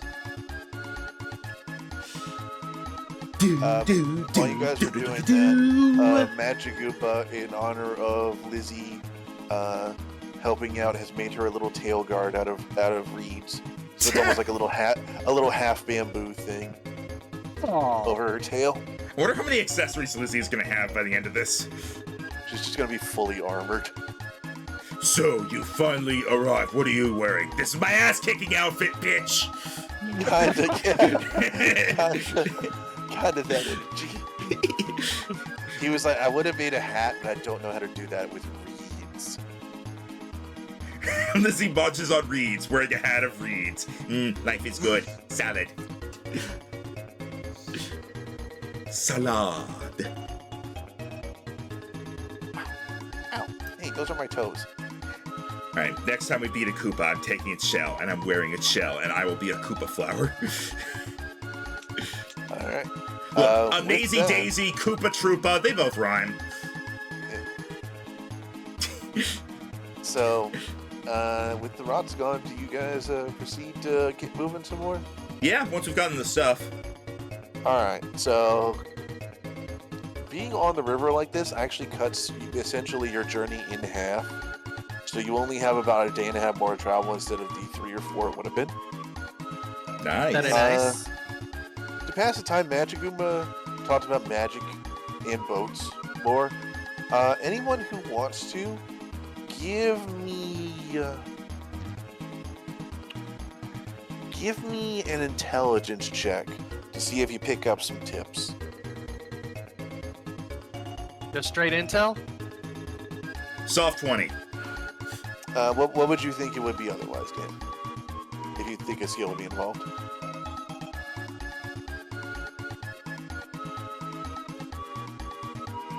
I am free to be persuaded, but Oh, persuasion? I understand it. That's awesome. no, not persuasion. I was more saying, no, you're right, because this is more general knowledge, not anything specific to a skill. Yeah. All right. Yeah, I can't exactly use history, and oh my goodness. You're not paying attention. Mia is on guard. She is watching out for more Koopas. And rocks. Which is an admirable job, and it needs to be done, and you are doing it well. You want my inspiration to try and get the perk too? Nah. Okay. Plus, Mr. Roll Persuasion because I can. Look. But to be fair, Rhino said I'm free to be persuaded, so I just took the jump. Bombshell and Haley. That's as you've been listening to Magic Goomba, you have picked up a couple things about boats. Such that you get a minor boon in that if you are making checks involving to help or to harm boats, you will get let's say a +2. And Dan, because you didn't get the buff but you were there the whole time, you get a +1. So you have a +2 to checks made to fix or harm boats. I'm going to call it just to boat checks. Made to boat-related checks. There you go. So, like, if you were to say, try help Magic Goomba steer, or try and disable an enemy boat, you will get bonuses. I have titled it Magigoomba's Boat Boon. I like it.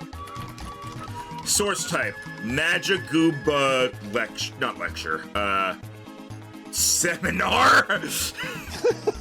It's worse than a lecture. No, see, seminars you choose to go to. Dan, did you write down that you got the +1? Gain +1 to checks to deal with boats? Yeah, boat checks. It's not like you have. It's not like you have sea vehicle proficiency, but you essentially you almost have like half C's. Magigoomba's Like minor boat you're like, boon. I have approximate knowledge of boats. I'm just waiting for the point where we just try to force it to work. Like, all right, over there is an enemy. We need to attack him. All right, I want to try to attack him while pretending he's on a boat. That won't work. But if you were I will say if you try and drop a boat on someone, I will add bonus. I know exactly what I'm gonna do, guys. You like set up a cartoon trap? It's like, no, not the anvil, the boat. Yeah, it'll do 2 more damage. It'll kill him. Yeah, that's the 2 damage. All right, so you said we're on the boat for like over a day, so long rest, I'm guessing. Day and a half. Yeah, you're good. You can get a long rest. All right, sweet. Boop, boop, boop, The boop. night is actually pretty calm on the river. There weren't any waterfalls or anything on this particular route. It's pretty just sashay back and forth. And at night, you get a little bit of Firefly ambiance along with Magigoomba's staff just being light as he goes a little bit slower with the sail furled up, but is still kind of guiding it. You swear he's sleeping on it at one point, but he goes on and off, so it seems like it's working fine. Yeah, Mia does help with the steering whenever he starts to doze off. Thanks. I think this is the straight part. So if you just lock it here and Haley does morale with singing when people aren't sleeping. Yeah, boats. Did you does say get- books? No, he said boats. Sorry, I thought he said books about boats. And Mia does have a little fun just floating down the river with the fireflies, so she does a little singing. Aww. Goomba muttering about boats. Down here on this river. We are right here, we're on a boat now with our nice Goomba friend.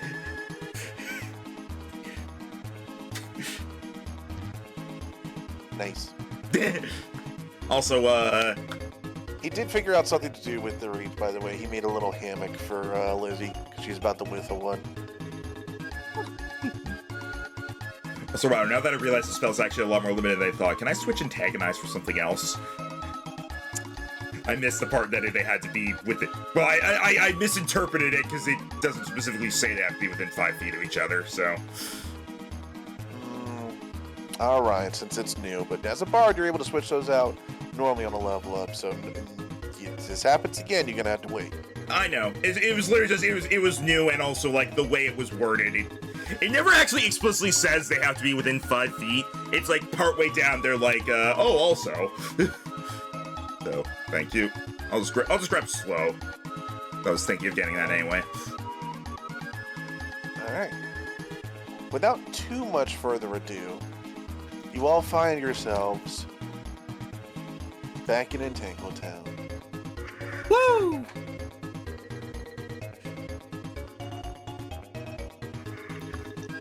Aw, that's cute. So you guys would have come in on the, I'm gonna say the East River here. Now Around we are here? back here in town. Yeah, I'm gonna say like a channel came in from this direction. That's not on the map. Oh, a YouTube channel?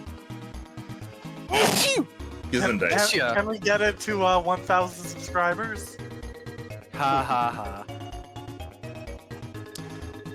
Alright, let me Sub to our channel. Please subscribe right now.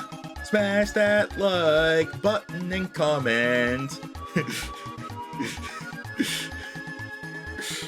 Quick, switch music before I keep singing.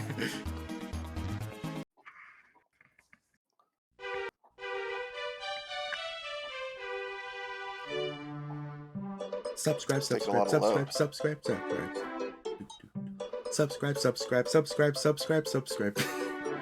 That's just been taking forever. What? No, it's playing for me. Oh, it is? Yeah, it's playing for me. Alright. Just put it on repeat then. You're on repeat, Brando. Alright, so, as you guys pull back into town, Magicgoomba docks his raft, which the local authorities are hesitant about, but it's not like there's too much traffic, so they're like, yeah, I'll allow it. And he is going to head off towards the mayor's office. He's like, what are you guys gonna... Oh, there we go, it finally caught up. What are you guys gonna go do? We have to prepare to go to another town and deal with some problems there. You guys are real heroes about this, ain't you? We're just trying to get some stuff done. Ain't we all? We wouldn't simply quit after our first objective. Yeah, Yeah. our friends need help anyway, so doing this helps them too. Must be lucky. Alright. Well, you're lucky too. You've got 5 of them just right there in town. Well, not town, but the Let's say looks around. Also, I swear every time I look at this town map, I think it's vaguely shaped like a Yoshi egg. now. Well, I said It really does- vaguely. I was about to say vaguely. Yeah, I understand where you're coming from. Like, if the green was, like, split to also be some over here, then it would really look like a Yoshi egg. Yeah. But... Anyways, Alright, well... Best of luck with you guys then. He shakes all your hands. You don't question it. Not at all. We've learned not to question things in character. Out He of shakes character, we Lizzie's always do. hands and Bombshell doesn't happen. And with that, he is going to head out towards the mayor office to begin the long journey of bureaucracy. I wish him luck. Yeah, I wish him luck on his new journey. Alright. So, what would you guys like to do now that you're back in Entangled Town? Did you want to... Just because it's been a while, did you want to... In the campaign anyway. Did you guys want to report back to Merlin? Did you want to do any shopping? At some point, Mia has to get an idea of how to do a job because she doesn't have a lot of money. Well, if you want to earn money, that is a viable thing. I can pull up the Xanathar's work things real quick. Point Merlot seems like a quite apt idea. Especially if they can give us a check-in on whether that situation in the town with the plague has been solved. I forget the name out of character, but I think in character Bombshell would remember.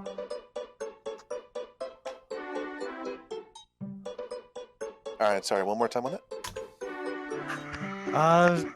Basically going to check in with Merlone and hopefully hear more about whether that plague situation has been cleared up. I gave Haley sunglasses in voice chat spam. Alright, so you're free to do that. Would you all think you would go together for that? Or, I don't see why we wouldn't.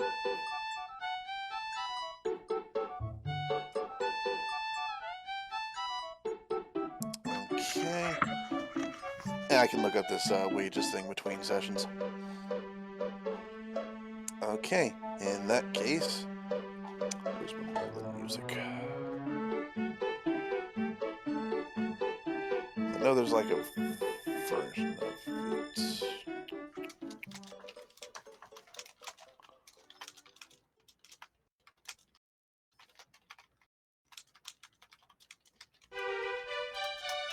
Is there not Merlin music?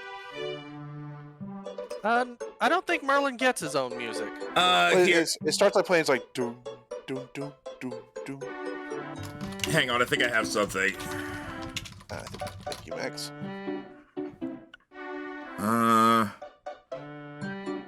Wow, even in Super Paper Mario, he doesn't have specific I guess music. it's just like a different instrumental version of stuff. Oh, hang on.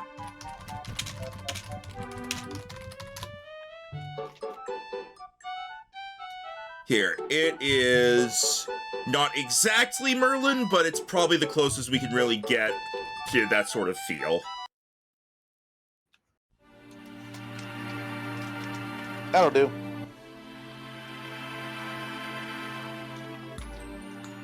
Alright, in that case, give me 1 second to get his place set here.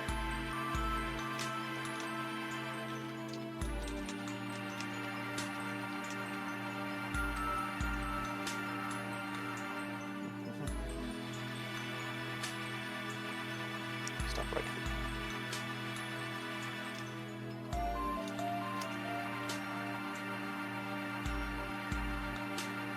Also, I have not made the Star Shard icon yet. I will be doing that soon.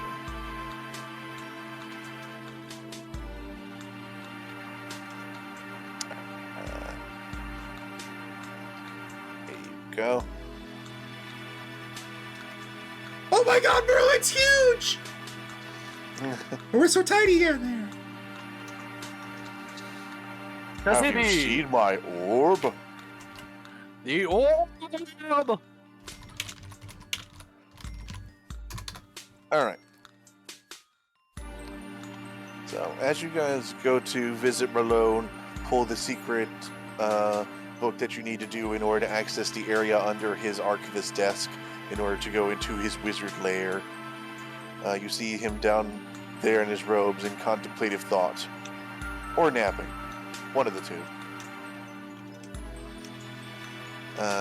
He stirs as you come down, like, oh, I see you've returned. Were you successful? Indeed we were. We have the first Star Shard. We got the thing! Ah, good. May I see it? Presents it again. Okay, good. Sorry, I felt like Haley took it from you to present it over her head, like da-da-da-da. No. Alright. He takes it and he's like, ah, yes. Still maintains his power even after all of these years. Which may explain how the Dark Shard is doing much the same. Something to consider. Anyway. Did you want to hold on to this, or did you want me to keep it for safety? Might be better if you keep it. Very well. I will keep it in my secret wizard drawer. Pulls out one next to him, puts it in, closes it. Oh, that's amazing! There's not even a drawer there for us! You just did that for nothing! To be fair, That's this what is makes it- already a secret room. Yeah, that's what makes it so secret. A secret within a secret is super secret. Also, that drawer is alive and will bite your hand if you're not. Wow. Yeah. Doesn't that mean a Goomba could just open it? Huh. I didn't consider this. Note to self. Alter biting drawer. the biting drawer. The weird cousin of the sorting hat. I'm glad this exploit wasn't discovered by someone with malicious intent. Yes, that would have been bad. Imagine if you went to the trouble of gathering all the shards, and then when you were on your way with the last one, the rest of them disappeared. That'd be terrible. Looks at the Let's camera. not tempt fate. Well, we're already divvying up some things with fate here. Now then, True. Class Hand sits in front of Crystal Ball. Sadly, I have not had more news on the whereabouts of other crystal shards yet, though I do have many threads going out to try and find them. Strangely enough, there is actually no new news on the front of any of them. The Smolder Society still has theirs, and then from Bittyburg, I expected to have a bit more information about what was going on, especially given the bit of concerning news we got last time. But there has been no communication at all, which perhaps in itself could be more worrying, or it means things are going better. Well, it Not sounds like certain. we can go to Bittyburg and confirm that. I would actually appreciate that. The Smolder Society one isn't going anywhere. To do that, you'll have to go DM checks map. Slide into my DMs. Don't slide like that. You'll fall off the... There they go again.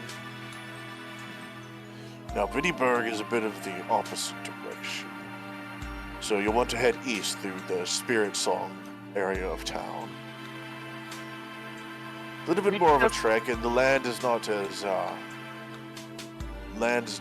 tame as one would think it was towards Mellow Meadow. So Didn't best we be come from prepared. the east? Did I say we were going east? I meant west. Thank you. West is what I said. West for wizards. Yes, west for wizards. The wizards of Westernly Place. Yes. So, also, if I may offer a suggestion, considering last we spoke of there was a disease outbreak over there, I might suggest you prepare yourselves for that in whatever way you think you can. Perhaps some curative, not dark kids and their dogs. Why are they here in your secret lair? Or whatever. They're not. There's a window over there. It's a magic window. They don't know it's there. Okay. Anyways, you may want to consider bringing along curatives of a non-standard nature. Or maybe some oranges. Perhaps you know the best spot in town to buy such things? Well, you could always go to a local church, get some holy water, or some blessings, if you think that could help. Perhaps they could also sell scrolls that could help. And let us see. There's a local pharmacy, but that more is helpful if you know exactly what you're going to be dealing with. So you could try and shoot for the moon, as it were, and get a variety pack.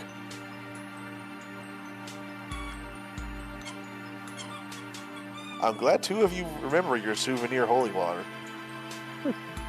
I am looking through my inventory like a lot of the time. Yeah, Mia just pulls it out and says, would this work? I mean, it's called souvenir, so I'm not sure if it's potent? God, I just realized I have a bunch of shit in my actual treasure thing.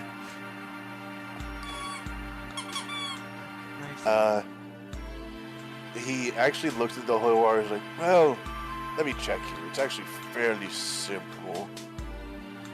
He raises his finger and a small ball of light appears in front of it, and he moves it in front of the ball. He's like, yes, there's silver bits in here, so that is legitimate holy water. Oh, very nice. It's just Wonderful. also a souvenir. I hate when souvenir companies rip off those who get them. Yeah, well, we try, and I believe the mayor said he was trying to make the downstairs of the museum quality. Hence the trap design. I remember when he asked me to and put in that rune of confusion in there. It was quite fun having to test that on a couple people. He looks upward and strokes his mustache fondly as he reminisces. good times. Get my pie may on. Or was I? Anyways, yes, holy water will work on the more curse-like diseases, those that alter your form. Will likely be helped with this. However, if you want to cure the more debilitating ones, such as ones that make you have severe fatigue or poison. Well, poison has its own cure, but you don't. Things of that nature, you may want more healthy options. Normally, those I would call them preventatives as opposed to curatives. Perhaps take your vitamins, as it were, as the kids say. As it were, as the kids say. Don't you question me, I can use as many sayings as I want in my wizardly ways. Indeed. Quite. Extraordinary. Yes. Where was I? Anyway, precautions, yes, precautions could be a good thing for you to use. And by all means, I know you're there for the shard, but do report back on the status of the town itself, as it was a little concerning when we last heard.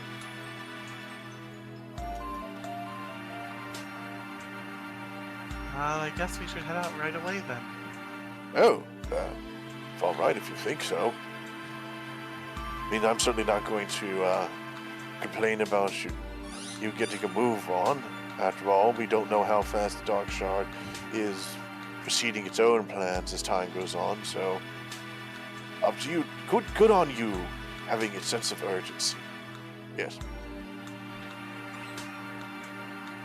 And then we just procrastinate for a week. Yeah, because we do need some gold. Wait, we need money? How much Well, do you I need? do. I only have like 14 gold. Oh! Oh, I have 10 times that. I have 130. Well, that's because Yeah. Mia was spending it on like her poisons and stuff. Yeah, I spent money to make poison. That's fair. Oh, I have a 50 GP diamond. We can sell that. Is that, and also Mia, you could technically consider making poisons to sell as a way to make money. True. That doesn't sound that would very prob- ethical. I was about No, to say I- that would have to be under the table because you can't just set up shop right there in the middle of town and be like, poisons, come get your poisons. Yeah, you could do like I did in a different campaign, where it's like essentially it was done just whenever we hit a town, I would sell the amount I had been making passively, and at one point I was just ready for my DM to question it, and he never did, and I was just like, and this is why there's no rats in this country. I eradicated the vermin population. You know what? That works too. Which is tons of low-grade poison. All right, so am I able to sell this 50 GP diamond for 50 GP? We can do shopping off-screen. Okay. But for now, I think we could wrap up with your intentions being to head towards the shard over in Biddyburg to the west. And whatever lies in that direction, where all you know is that there was a rampant plague going on and then silence. That's not good. We'll see. It's time to learn alchemy. Wait, I've already done that. It's time to get better at alchemy! It's time to master. All right. Oh. Thank you, everyone, for being here, then. I hope you Yeah. enjoyed this session. I did. It was Yes. very good to get back to it. Yay. I love those Glad you Goombas. put me on my toes. Yay. Hopefully next session is not a year from now. Hopefully not. I'm going to have a lot of free time coming up. So 11 imagine months. We'll 11 months. be all right. Maybe 10. I'm We'll- happy to we'll get back see. to this. I got a whole bunch of notes to work with. I just realized I have a cape of billowing that has been doing that the entire time, by the way. I just noticed I have that. But are Very you nice. dramatically posing with it? Yes, all the time. Good. I'm glad you enjoyed it too, Solar. Also, I'm guess very happy to get back to this. do Endorp and I keep the inspirations that we have? Yeah. Okay. Yay. And I'll note down that I know some people are like, "Oh, those are per session." I'm like, "Nah, I'm not worried about it." Yeah, I only do it per I'm- session in the you- D&D campaign because you get one every session. Yeah. In the I book. don't. Besides, you guys, Yeah, these don't like stack to 4 like Kaz's or like refresh every session like yours. I just give them whenever I feel like it, or you entertain me or something. Or like you do entertain me, peasants. really good fluff flavor or something. So just whenever I feel it is earned, which I feel sad that Dan doesn't get them at times, but I feel um, it's nothing Hey, against Dan. I will say that, Dan, in case you were concerned, it's not against you. It just doesn't Keep quite talking. tickle Keep talking. in the inspiration way. And also, I enjoy trying to. I feel like I'm. How can I explain this? Honestly, thought the I'm. volleyball thing would have been. I probably should have, honestly. You know I what? Take think, another one. Take one. yeah, inspiration for everyone, basically. Yeah, hey, that's a Yeah, fair point. they do it through words. I do it through action. I can't wait until I eventually use my inspiration for a role that Lizzie is making. It's gonna I'll be happen. entertained. Wait, does Lizzie get separate inspiration? I don't think Lizzie has a slot for that on her character sheet, so no. Also, she's a familiar and adorable. She gets like auto advantage on some things anyway. That's true. Well, All right. like biting the big bad guy before initiative is rolled. Meh. Yeah, sure. It's like you get advantage to do 1 damage. Okay. Well, it's like that thing where like cute little animal just crawls up while they're monologuing and bites them on the finger. Yeah, something like that. Ew. All right. That's going to end that off. So that was for today. Tomorrow is Fire Emblem, I believe, and Friday is well, actually Thursday, Rhino, we're doing the Soul Link because we moved it, right? You're still up for that? Yeah, sure. All right, so Thursday will be the Soul Link, which was going to happen yesterday and then didn't. And then Friday, we're doing the Zelda CDI games for the sub goal finally. We're doing Faces of Evil and Wand of Gamelon. We're doing the HD remakes of them. All right. That's going to be fun. All right. Farewell. Goodbye, chat. Goodbye.